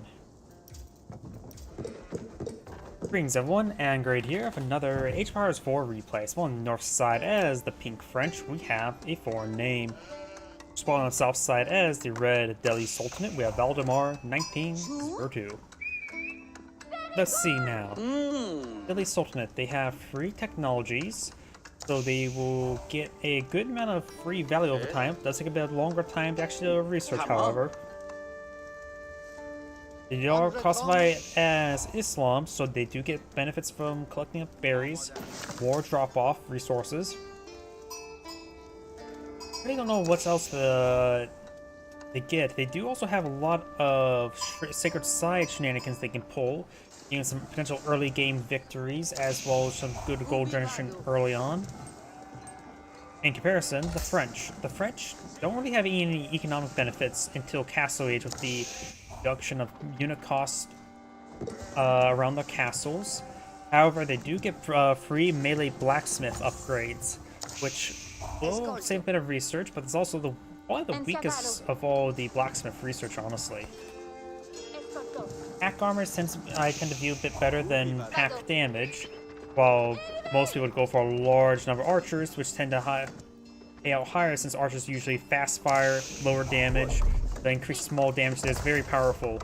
We now have the Skull Cavalry being employed on the field, the standard landmark most people go for, and over here we got the Tower of Victory, the more standard landmark over here as well. This will of course allow him to get faster attacking infantry units, while this will allow him to pull out cavalry 20% faster. Also, as a big benefit is you get your first stable that requires you to be in the field age instantaneously for free. That's the biggest benefit probably of that landmark, having a free stable like that. And 20% faster production on all stables is just a little icing on the cake, since most French players heavily rely on their Royal Knights throughout the entire game. Speaking of which, the Delhi Sultan will have some decent spearmen fight use against those Royal Knights. He is going for stables. When it comes to feudal age and your unique units, of course the French get their Royal Knights, a knight variant that gets a bit, after charging, they get a bit extra damage per swipe. Nothing too significant, but later on the game with more upgrades available to them, such as the Chivalry, Enchanted Sables, Saddles, it will give them quite a bit powerful. Ghazi Raiders, however, are more of a soft counter to men-at-arms. They are not a counter to Royal Knights or Keshiks for that matter. When I see somebody going for Mass Ghazi Raider against me when I go for Keshiks as Mongols, I actually quite happy with that, because Keshiks will win out 1v1. Scout receiving damage here, 3 hits down the Ghazi Raider. Of course, the Scholars can heal him up. I'm not sure who wins in a fight, 2 Ghazi Raiders or a Royal Knight. Royal Knight does 19 damage. 20 damage if he gets the blacksmith deployed on the field, so let's just do 20 damage. And 190 health versus the Ghazi Raider, which does do 14 damage, minus 3 due to heavy armor, so 11 damage. And attack speed of 2 points per second, as opposed to the Royal Knights, 1.5 per second. So 20 versus 11, fast attack speed. I think one Royal Knight, maybe I'll handle 2 Ghazi Raiders, but a bit close. But now 2 Royal Knights here. Scouts getting hit significantly. Taking out the Scouts is actually very important because it allows him to blind his opponent. Ghazi Raider takes out the Scout as well. Very, very nice. Now I got these Ghazi Raiders pushing forward. They're slightly wounded there. They always pull back to a Scholar, get some damage onto that villager. We're hitting another villager now. I don't know why, the pulling back, going back to Scholars just reminds me of Command & Conquer, primarily Kane's Wrath. Wounded units should be pulled back to the War Factory to get healed up. Now I've got these Ghazi Raiders pushing around on the flank. Ghazi Raiders, of course, are also much cheaper than Royal Knights. The Royal Knights are 240, while the Ghazi Raiders are 140. It's out a villager there, hitting another villager as well. Very good. Few quick picks. Right now, both sides have not completely stowed, so both sides are not eyeing for additional town center. You got a barracks here, starting for some spearmen for being plotted on the field. We got the blacksmith and the barracks going up. Very nice. As he sees all the row knights, it's probably a good idea for him to go for some spearmen, hence why he's getting a barracks. As also, since French, it's always a good idea to go for spearmen against the French.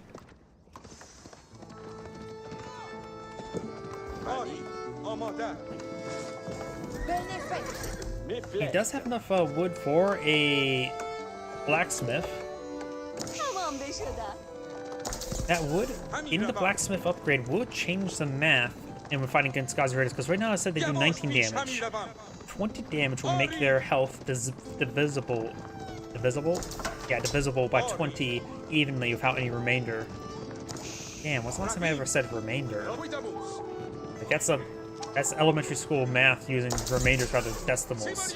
But still, in this case, it gets my point across. We got a very large number of Gazi Raiders here. Row Knights trying to charge them in. They get a good charge attack there, so they get the additional follow-up twice, but it only lasts for 5 seconds.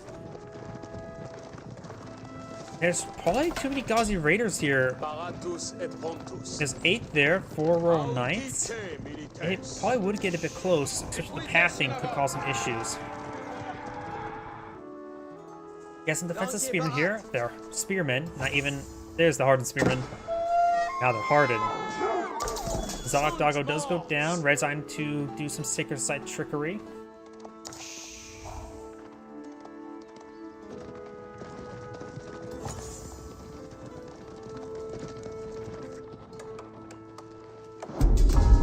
Does get the blacksmith research, so it does get the +1 hack damage, changing the math against those Gazi Raiders significantly.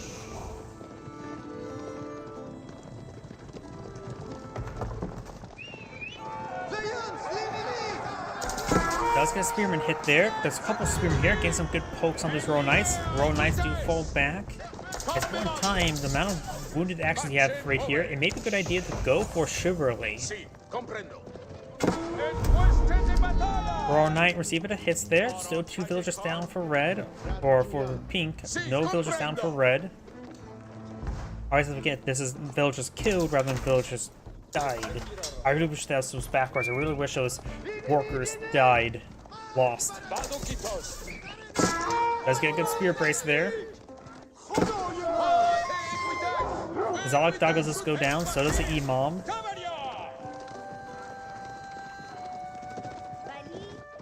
Or Scholar, not Imam. We got a very, very good number of Gazi Raiders here. There's simply not enough cavalry here. And second site will be decaptured. The scout will spot this. He needs to fall back. He is getting Chivalry.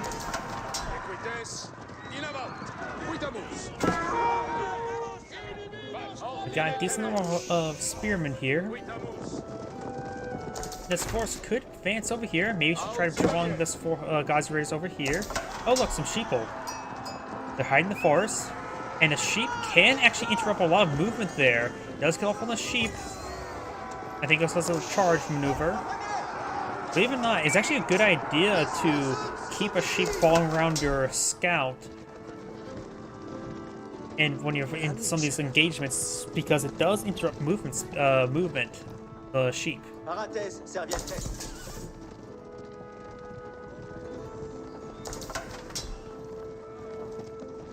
I'll say gates going up. This will provide the Deli Soma a little bit of extra gold. I probably should do this a bit more often. I keep on forgetting.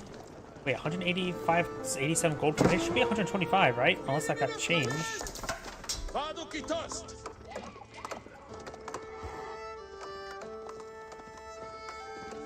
We got a good number of villagers here. But the Gazi Raiders should be able to stop those back Row Knight. Row Knight's not going to receive quite a bit of damage there. He does kill off this 4 there. There's actually not enough room for all those villagers as well. As Row Knight, we'll see some more archer fires there. It does get popped. Which actually will buy Pink some time so we can get some other maneuvers going.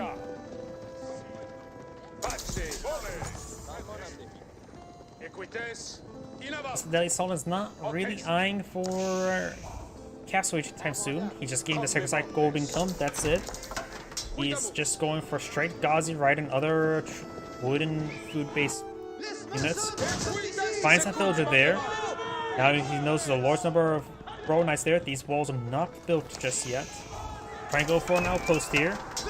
Maybe we'll get some great damage on these villagers. And does not get the follow-up spite on the same villager there. Doesn't have textiles either, so he got actually lucky with that. Ghazi Raiders now trying to get some hits. Royal Knights will see a bit of fire there. And the berry bushes are choking up the Ghazi Raiders as well.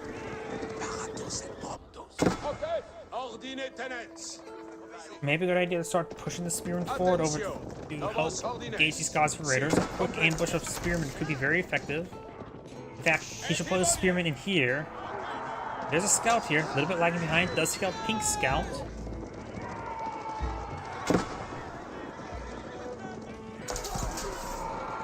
Here comes Spearman. Is Red paying attention? He is paying attention.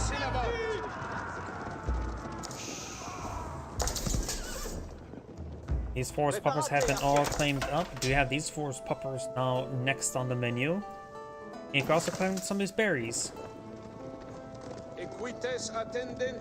Surely gain some great health regen on these knights. Right now the military value is very similar, even though Red has a significantly higher number of military units. Does get a charge attack there. Does not get a charge attack on that Spearman. Does get from the Ghazi Raiders falling back. Spearman may want to push over here once again to ward off all these Ghazi Raiders.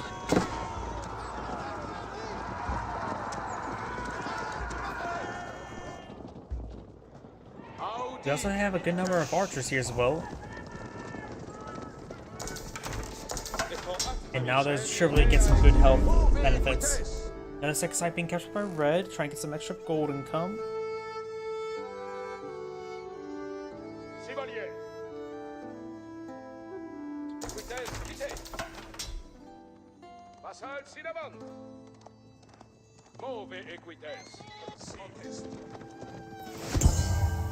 Another second site is not captured. Scholar will go down to this Royal Knight. It does fall back in time. Got these Royal Knights now streaming their way in. Some forest puppers could be claimed, or still being claimed. Oh, that Royal Knight goes down. Does come off a Scholar, which does cost 130. Takes out Ghazi Raider. Takes out another Ghazi Rider there. And this one will, this Royal Knight's severely wounded. A couple good hits, so we'll take him out. One more good hit, and that will take him out. So the Royal Knights do claim a little bit distance here. Oh, got quite a sizable engagement, not pushing forward. Pink does get the momentum, gains some good damage there on these archers, but we do have a +1 pierce armor. Pink does not have, does have +1/+1 armor, does not have any additional damage at the moment. Red's Spearmen do not have the +1 damage, but they do have increased attack speed, which will probably make them more superior to the opponent's Spearmen. Royal Knights are charging in as well, gain some great damage on the Spearmen as well. The Royal Knights do escape off 2 of them right here. And Paul could take down, torch down some of these almost destroyed palisade gates like this. And oh, these Royal Knights do get picked off. You gotta make sure you can't lose them like that. Pierce damage not being researched by the French, got pack damage being researched by the Delhi Sultanate. He does not have Siege Engineers just yet. Spearman engaged forward, does got a Ghazi Raider there. Big charge coming up by the Royal Knights. Trying to hit the Spearmen. Spearman against Spearman. Archers hitting the Archer or Spearman.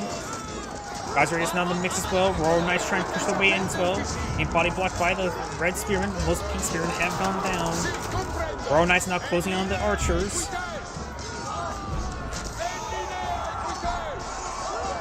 Actually, it's focused on Reds. Actually, the archers are focused on the Ghazi Raiders, looks like. And looks like Pink overall won that engagement. Royal Knights are very good. Since they're very small, they can pack a lot of punch in a small area, and now it's just a massive choke point. There's more in favor for Pink to win out due to the fact that Royal Knights take up very little space in combat.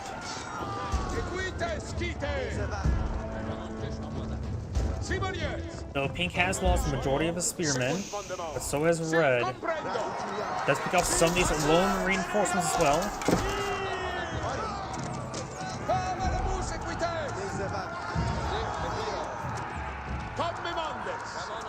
These archers do have also increased attack speed as well. That's a great powerful benefit to this hour of victory.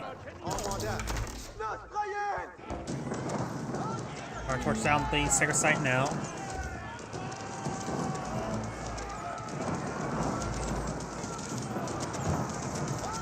And these Royal Knights should not be attacking. It's interrupting their health regen from Chivalry. They need their health regen right now. A number of them are actually quite wounded. Force puppets being cleaned up, so is the berries.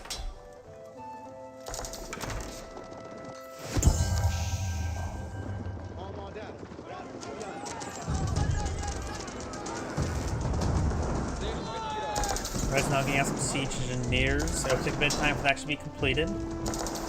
Berries here being cleaned up as well. There's some berry seed could potentially claim there, but it's in the middle of the map, so maybe that could be a good spot.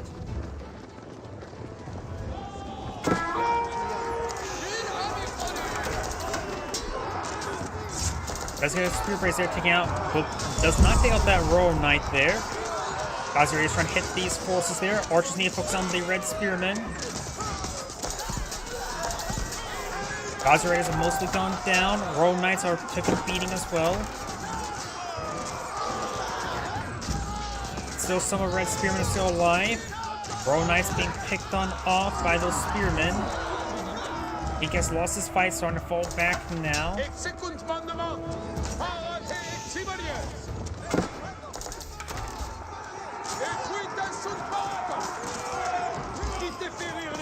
Takes out those guys and Red is there. All of Red's spearmen out down. Royal Knights now charging forward. They do right now have 4 pierce armor. The archers have 6 damage, so they do 2 damage per arrow. Oh, and some of these villagers been brought forward as well. That's a little bit of an oversight.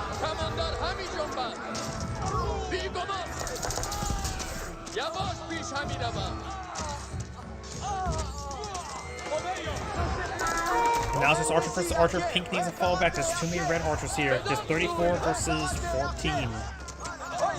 Pink's force is being streamed in one at a time, which is not a good idea.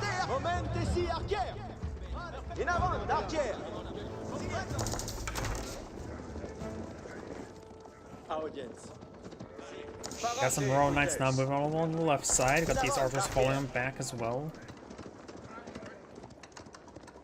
Outposts going on up, as well as he is trying to claim the essential berries. It's the last food deposit he can claim. He can't claim up the boar. It does get some hits there. He does have textiles, which will allow him to survive the 1-2 strike of the Royal Knights.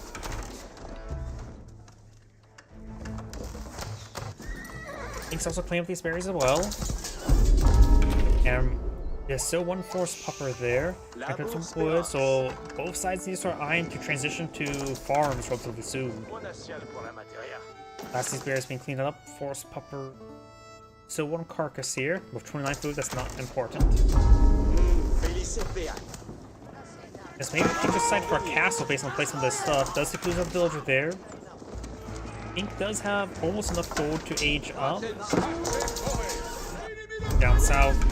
Villagers trying to torch some of this stuff down. Captures the sacred site there. Royal Knights drawing a lot of fire there. And we'll be able to get some great damage there on these archers. Red can't advance on these Royal Knights. Couple red spearmen pushing forward, but they are getting hit significantly.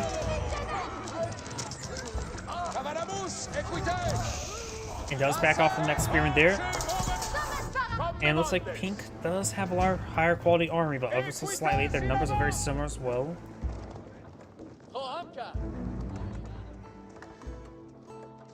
And Pink has probably enough gold for now. He really should be eyeing age up. He's starting to get a large number of farms, very good.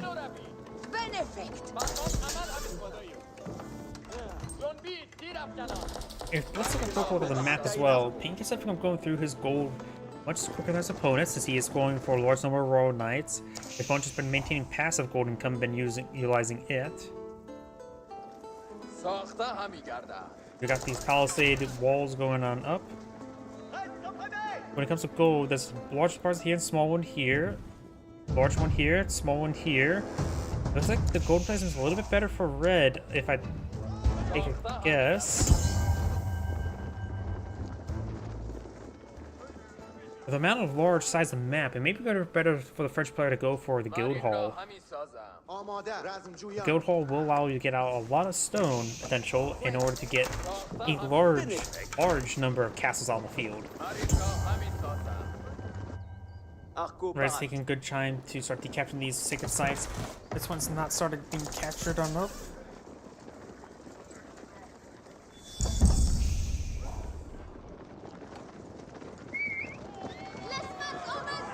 He started making his way forward. There's not a lot of spearmen here, so the pink archers can quickly take out those. No, there's actually a decent number of spearmen.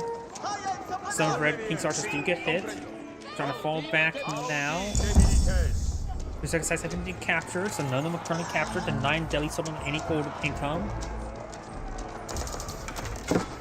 And right now, the deli zone is almost popped max, while his opponent has decent population still to work with. Why? Because Royal Knights are pretty high quality and population efficiency. Royal Knight does see a bit of fire there.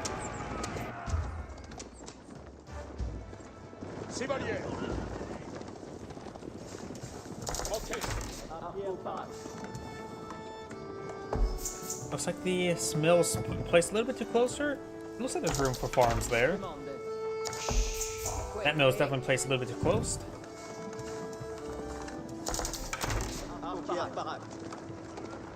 Pink's now transitioned to a large farming-based economy. Both sides may just need cooled off. He knows his food situation is not good at the moment, so Pink should perhaps be a little bit defensive right now.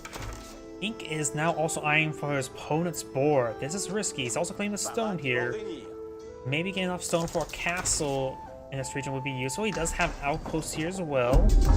There is 11 villagers here. May want to get a second outpost for gold collection. And Pink saying there's a sacred site being captured over here. But actually not interrupted. So his opponent has less likely to traverse the left side of the map. Or he is going to interrupt it so he can help secure the left side of the map. 7 villagers will be cleaning up 4 there. Exotic Dog with some bites here as well.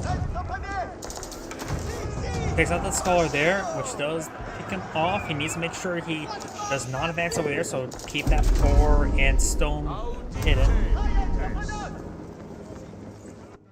Sacred site has been captured up here, so the other sacred site being captured up now.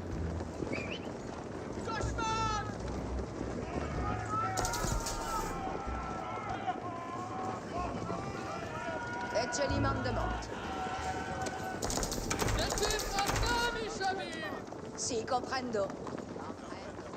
Berries have been abandoned there.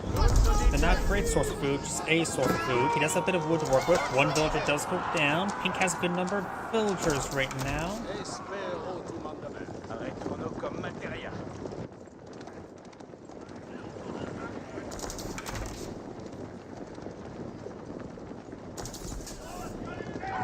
He's starting charging in. There's a good number of spearmen here. Archers engaging spearmen, which is good for Pink. If those spearmen can go down, his Royal Knights can just charge forward. Archers versus archers. Got 77 versus 76. Remember, Reds has higher quality. If you take out the spearmen, then his Knights can just reign supreme. Now it's starting to engage. Most of the spearmen are now down. Knights are charging forward. You still need to focus on this handful of spearmen. Higher attack speed of these archers, however, posing a really big threat to Pink's archers. Taking the scout there. Only 3 Royal Knights remain. They can draw a lot of fire there. We got 33 archers here versus 37 more red archers in the field. But the Royal Knights are being focused down there. Pink's getting some free shots on in. But Pink is not in a good position right now. Pink is still in a losing position without these Royal Knights here. Couple Royal Knights now charging forward. It does use the combat sprint to get out of the way, and does gun down the Scholar once again. And the Spore will be secured. Almost half the boar has been claimed, which will give the French quite a bit of food right there, along with all these farms. You also do a good job cleaning the stone. The stone's in the middle of the map. Pulling a keep here next to the stone deposit will help keep this gold secure and help provide a spirit influence to this gold deposit. So if Pink is able to pull out a keep here, that would be great for him. Sacred Site being decaptured, Chevrolet healing him up. Right now, Red does have a larger quality army and a larger force.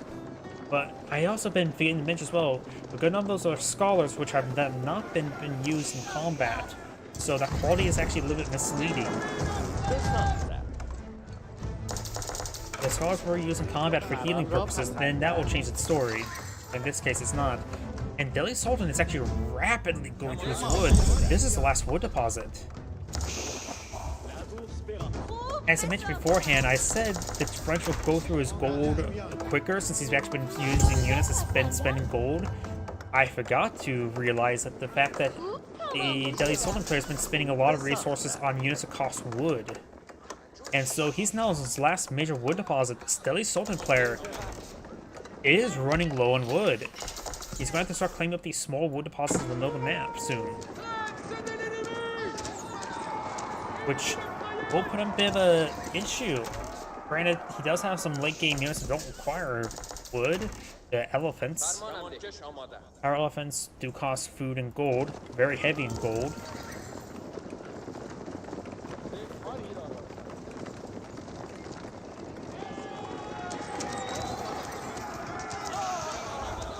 French players not eyeing the for Castle Age yet anytime soon. His Delhi Sultan's actually pretty close to getting Castle Age.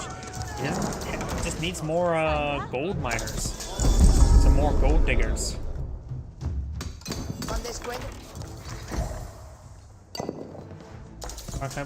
As stop collecting that stone there, he does have enough for a keep. Horseman does go down there.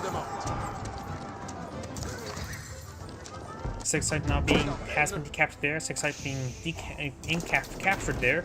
This Sacred Site here may get stopped once again, but I don't think so. And does capture the Sacred Site this time. We'll start working towards down a hole now. Which Red may delete some of these walls there so his army could advance. I'm gonna try to get some harassing fire with the archers. Royal Knight did manage to charge it forward and does not take out a villager there. Sacred Site not being decaptured.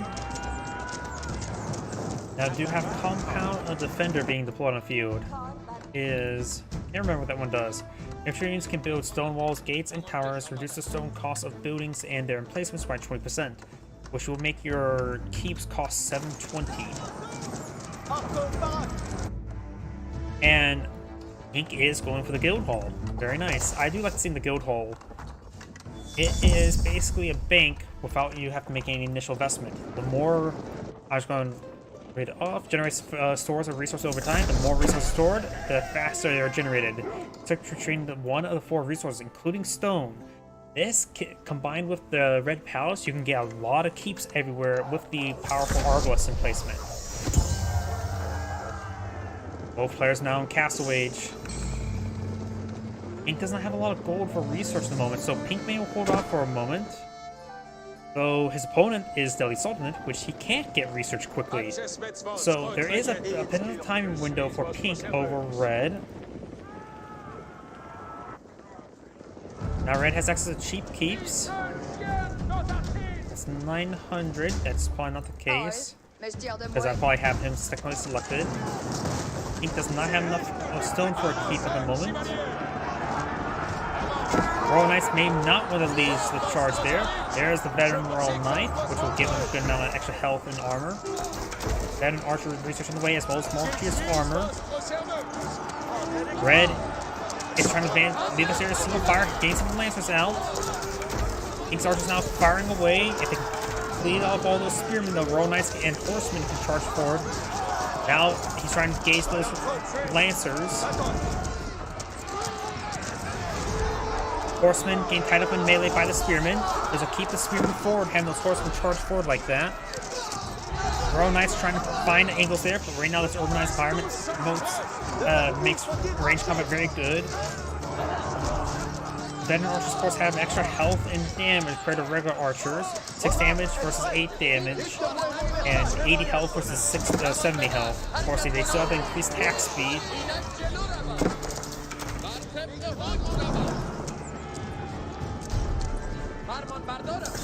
And those will pick up a relic there from the monastery in order to try to get a conversion. Nobody got converted. Let's pick up the monk there. The relic's still nice securable. Red has so far 1 relic picked up and 1 relic secured. And 1 relic in his territory. There's the other picked up relic. Red Archer's now the Venom Archer research. And still a good number of archers there. Got some spearmen and man-at-arms from on the field. The man-at-arms, of course, have increased attack speed. There's 41 peak archers here versus 41, so the numbers are even. The man-at-arms have been streamed on in. Does take us some of these villagers as well. He does have a superior number of villagers. Maganel now put on the field for red as well. Pink just needs to run with these archers. There's still a breach there. Guild Hall. Let's take a look at Guild Hall. He is currently that made the default food. I recommend go for. He doesn't. French has a lot of resources here. Wait, that's enough to age up. The red palace not be put on the field. There's already palisade walls there. The villagers can't enter that region. Oh no. Where are the villagers going? What's their path? I'm trying to see what 7 villagers, 9 villagers, 13 villagers trying to pull on the field. The guild hall needs also to switch off the stone or something else. It needs gold. So gold or stone would be good. And the villagers are taking a really bad path. These are the villagers trying to build the red palace. And these villagers now are dead. And that's the bad part about pathing. They will, if there is nothing, they will take the most direct path, the traversal path. The problem is, you may not know what the traversal path actually really is. We've got a keep here. He is not gone to the red rekilled the red palace, does cancel it. None of the villagers are idle at the moment. Pink has a slow movement across the field. Good Maganel hit there by the Maganel. Finds a bad hit there. Pink's military force is actually significantly smaller. Maybe we did not from the age up. He needs to invest some money onto something else, or put the red palace in a more defensible location. Because right now, no, he's not started it. He's currently not building enough units. He's trying to go for more Royal Knights. Maganel does not go down. I got more man-arms with on the field. They already have 5 pierce armor, 6 pierce armor on the way. And veteran archers do have 9 damage, do 3 damage per arrow. And now there goes that Maganel, trying to call some Arbaletiers, or a Arbaletier. He could go with the passive there to get some more pierce armor.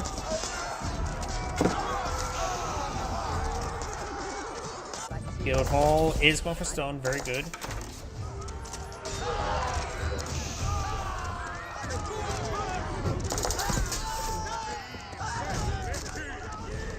And right now the Pink's arm's just being streamed in one at a time. That's not good. Just keep them back.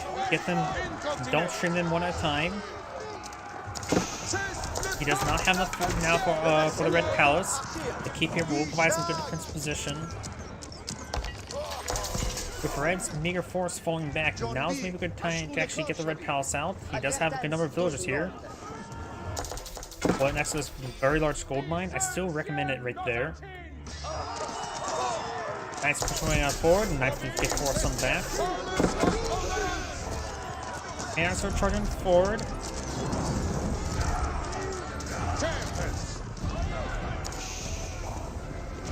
Right now, Delay Soldier doesn't have a lot of resources stored up, and Ink's Eye, nope, not aging up, going straight for a large number of Royal Knights. So I have to deal with all these spearmen. So he could always hold off with the Red Palace. He's generated a massive reserve of stone with his Guild Hall And then go for a large number of keeps. Or maybe withdraw it soon in order to get enough stone for a keep over here. We got a forward keep being pulled up by red. Get enough royal knights, they can torch it down. Trying to make us want to panic. Oh! Does claim himself one villager. Apparently doesn't transfer the gold. Besogne après. He may not have any gold picked up. They force them advancing forward. Of course, this keep here. Torch down some of this infrastructure. Royal Knights now charging way forward. Six side victory is approaching. These villagers making their advance. And this point where you actually need the Red Palace. The Red Palace Arbos placement does affect the town centers, and it has a really good rate of fire. This force will be cleaned up, trying to go for a keep over here. The Royal Knights now heading for these villagers. I think those villagers will not get the keep up in time. Royal Knights on push way forward over here. Mabel finding good engagement. Villagers getting hit significantly. Does cancel keep there. We'll lose all these villagers. He does spot the guild hall. And this monk is convergence on cooldown. Can't utilize the urbanized environment there. He's eyeing for a keep over here now, and one of these villagers can go up and shank that EM or scholar.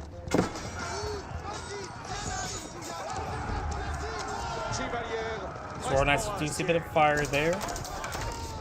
Right now, the quality of the army is definitely in favor of Pink, but has a smaller army at the moment. Royal Knights without the Royal Bloodlines will have trouble versus Spearmen, but they do have Royal Bloodlines, so they can engage Spearmen no problem.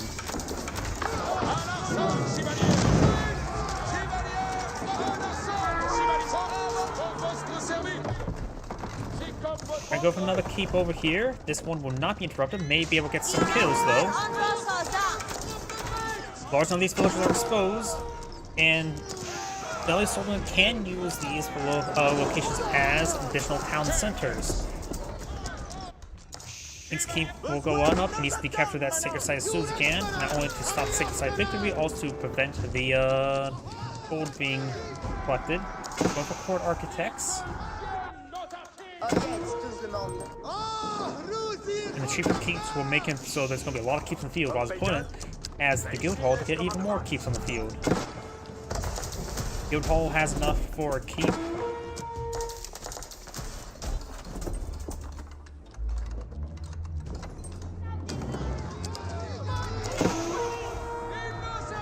And red or pink now has enough resources to age up. Maybe a good idea. Zog Doggo does go down. Maybe a good idea to use Guild Hall to withdraw the stone and get another keep over here. Don't like pulling out keeps, but pull out keeps out yourself. Make this map a living nightmare for any footmen. There's the Red Palace going on up, though it's pretty far forward. The sizable pink army here with a couple of Mangonels. Maybe good idea to cancel the Red Palace now. Does cancel it. He still has enough resources to get another age up. Not sure how much damage it took. There's a number of villagers here. The Red Palace itself could be in a good defensive position. Doesn't have to be very, very far forward. Though in a position to help cover any trade wouldn't be half bad. Mangonel's trying to push the way forward. Cancel it once again. It's a good hit there. The reason why I mentioned that trade, this game could easily go into the trade part of the game. We've got multiple counterweight trebuchets here. That keep is already down.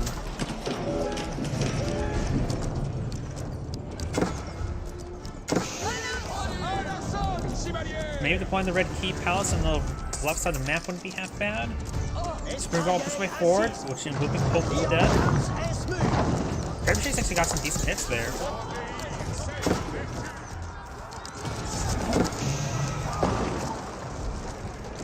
Mill does go down counterweight Trebuchet. Royal Knights push way forward. Six side victory still counted down. this can be decaptured. Ooh, crossbows and archers find a backline of the Pink's villagers. If you can couple them out. Now the red palace is going up right there. Maganel's still in a massively threatening position to those villagers. We also got a tower elephant here. Spring Golds find a hit there. Maganel will get a hit on these villagers. He does have textiles. And other Maganel does go down those Spring Golds. Spearman still poses a bit of a nuisance to them. Spring Golds need to start hitting, well, also even hitting the infantry force. We have that Royal Knights will take out that Trebuchet. Still not being decaptured. And these archers have been cleaving out a large number of Pink's villagers. He's not been paying attention to this. Soon the town centers will have arbals in place to defend themselves with, but he's losing a good number of these villagers. There's arbals placement, does get the town center garrison. The arbals placement, that's a villager attack queue. Does fire at 1.5 per second and does do some significant damage.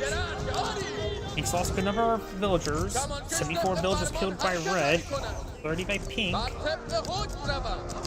Pink does have 2 town centers, so the numbers will even out, well, as well as all the red keeps also acts as town centers. Guildhall has withdrawn, does withdraw himself nearly 3,000 stone. He has currently 4,000 stone stored up. We're gonna go for another keep here. That keep needs to be cancelled. This keep will be able to defend itself, especially with the Arbalest placement nearby.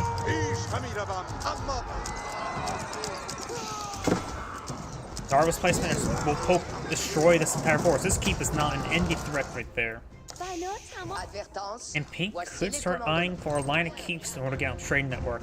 At this point in time, you should start eyeing placement stuff for your trade. Of course, he is still need to get boiling oil, and this keep is doing quite a bit of damage here. Villagers dancing their way forward, trying to repair the keep. Actually, not all of them actually getting repaired, or do repairing. Look at that. There's actually a good number of villagers right there. That's getting properly retasked. A good number of villagers have gone down. He has a good number of archer force here. Almost all those villagers right there have gone down. Texas victory is still counting down. And it's getting a little bit too close for comfort, and he could have decaptured that a long time ago. Trebuchet's getting some good hits there. Villagers pushing forward, getting killed off. Send some more villagers over here to repair up the keep. Doesn't have court architects researchers yet, but soon boiling oil will be very useful. Needs perhaps get these villagers inside. He lost a good number of villagers right now. He's down to 70. Just 4,000 stone.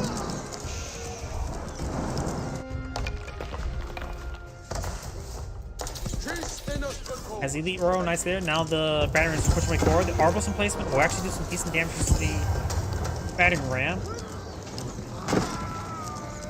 It will do 12 damage per hit.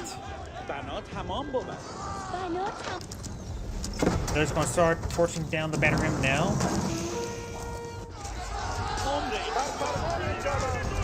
Royal Knights pushing way forward. Pink? Ugh. He lost too many villagers. He's having trouble getting any sort of economy going.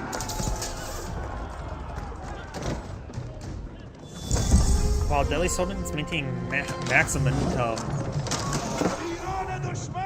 That archer force did way too much damage. And I think it's been a bit too much time dilly-dallying with the trying to pull out the Red Palace. That the Arbalest replacement would have been much more useful. But right now the Red Palace have this rich and secure. He does have a decent amount of gold here.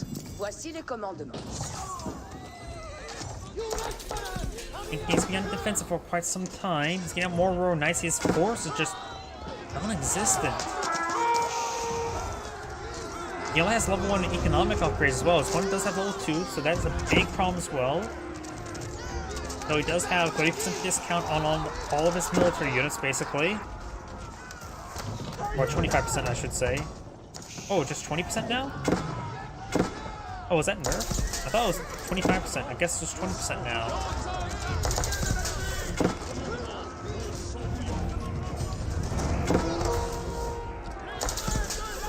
And he has all that stone there. These forces are advancing forward, trying to go for defensive keep here. The Arbalist placements are doing some good attrition damage on these forces. But he's lost too many villagers.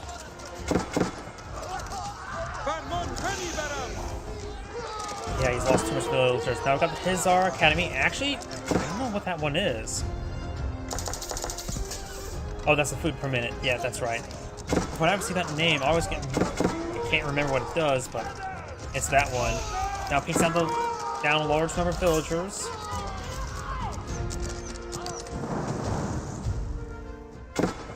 Try to go for another town center here and failed. He may want to take that stone and sell it off for gold. Let's get another keep queued up somewhere. That's not going to work out. Yep.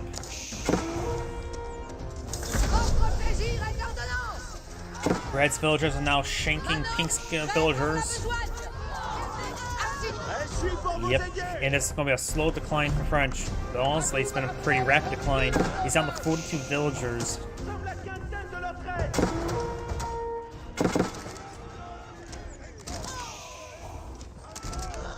Got 4 villagers claimed by Red. It's going for top.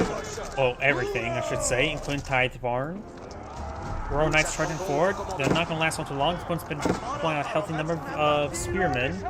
You're now going for a wave of hand cannoneers, and they do, of course, have increased attack speed thanks to the Tower of Victory.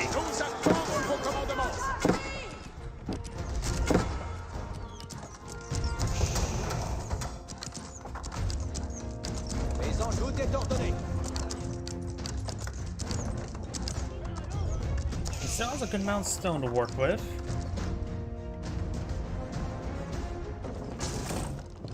He could take a stone and wood and start deploying out some additional town centers. Their Arbalist placements will be useful.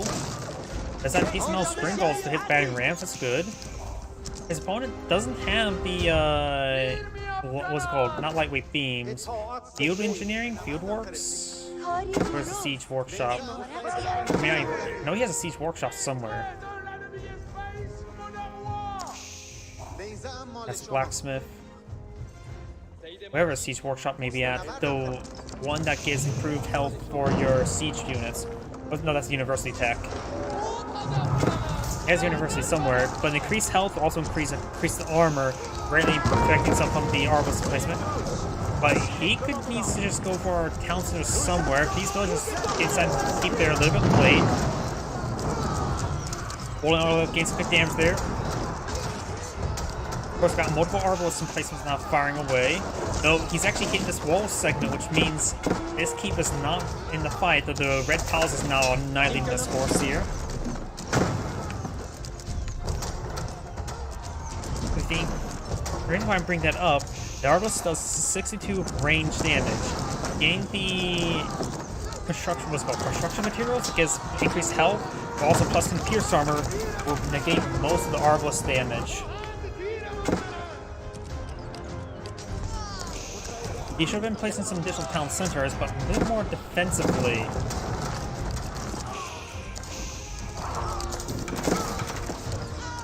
We'll push down that battery ramp there, very good.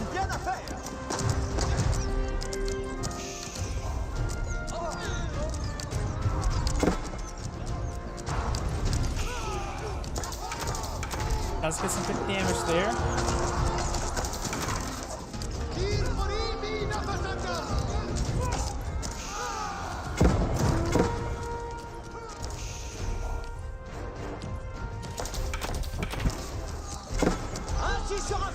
Everything go down, the Spring Guard was saved. We do now have a Bombard here, but the Bombard is getting hit by the Arbalist emplacement. That's how powerful the Arbalist placement is. It has 10 range, so it's able to counterattack the Bombard. The Bombard goes down to that Arbalist emplacement. Don't go for Bombards against the Red Palace, or any keep, or any town center approved by the Red Palace.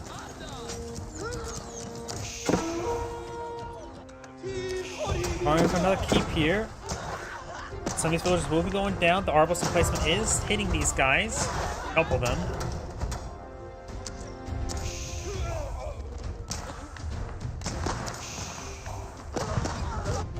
Now Red's going for a keep over here as well. This keep is getting hit by the Arbalest emplacement of the keep. I really wish it gets a sound effect as well. It doesn't play any sound effect. All these villagers have gone down.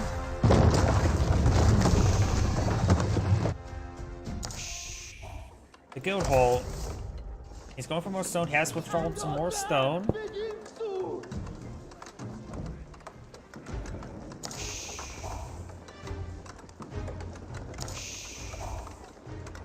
Trestus, écoute. Will, gilet bas. Très bien. Je m'adresse. Voici les commandements. Trestus, écoute les ordonnances. The Arbalest has been doing some good damage there on these forces, but he's not been maintaining good preservation of his villagers, that's for sure. He still is at 50.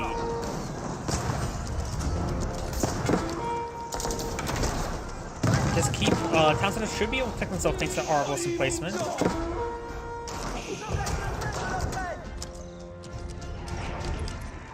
The single villager will probably take time to repair this keep slowly. Villagers not coming forward to help force the town center.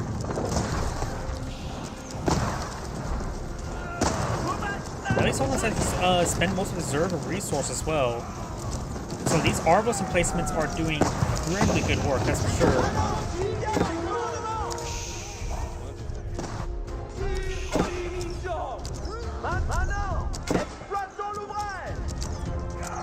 These units have been sent to the grinder. So it's expected archers, not elite archers. That single villager is starting to repair up the keep, and this ground force will be annihilated thanks to Arbalest emplacement, mostly.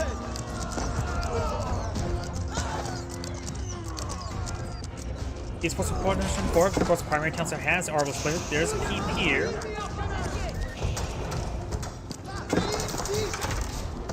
Guild Hall and all seems on fire there. That is an important item to get rid of. We have this town center over here, trying to rebuild some more workers. He needs more town centers, which also provides an Arbalest emplacement. So put a town center near the castle, just get an extra Arbalest going.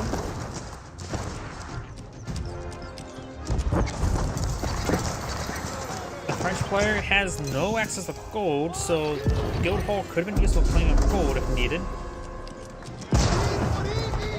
Bombard now persuade forward.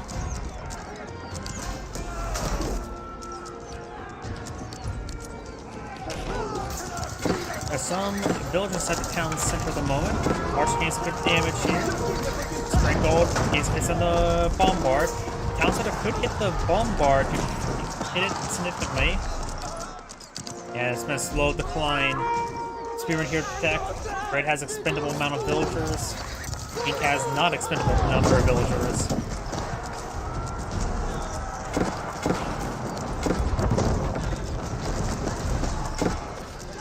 The Red Palace also gained the range as well.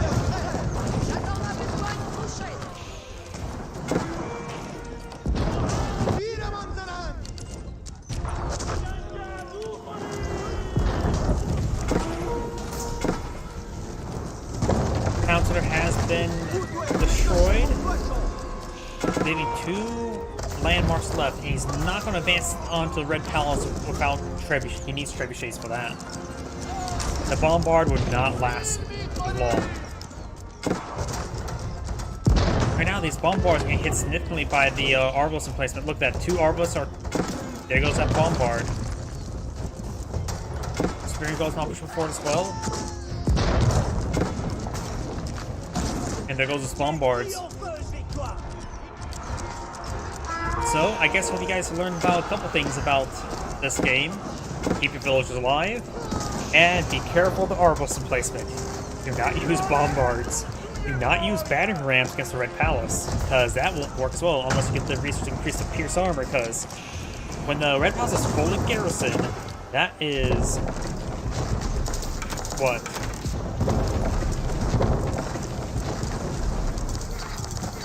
It's like 17 Arbalests. That's basically... Let's assume does each Arbalest does 10 damage. It's 170 damage every 1.5 seconds. Ooh, look at that oil damage. We need to get that Red Palace garrison. We got another keep over here. And the Red Palace is about to go down, just leaving a school of cavalry remains. He actually managed to force that down, and the French player does back the game now. This is Anagrade saying, thank you for watching, and on to the next replay. So that's going to be my last replay for tonight. So everyone, thank you for watching, have a good evening, and get some good rest. Enjoy.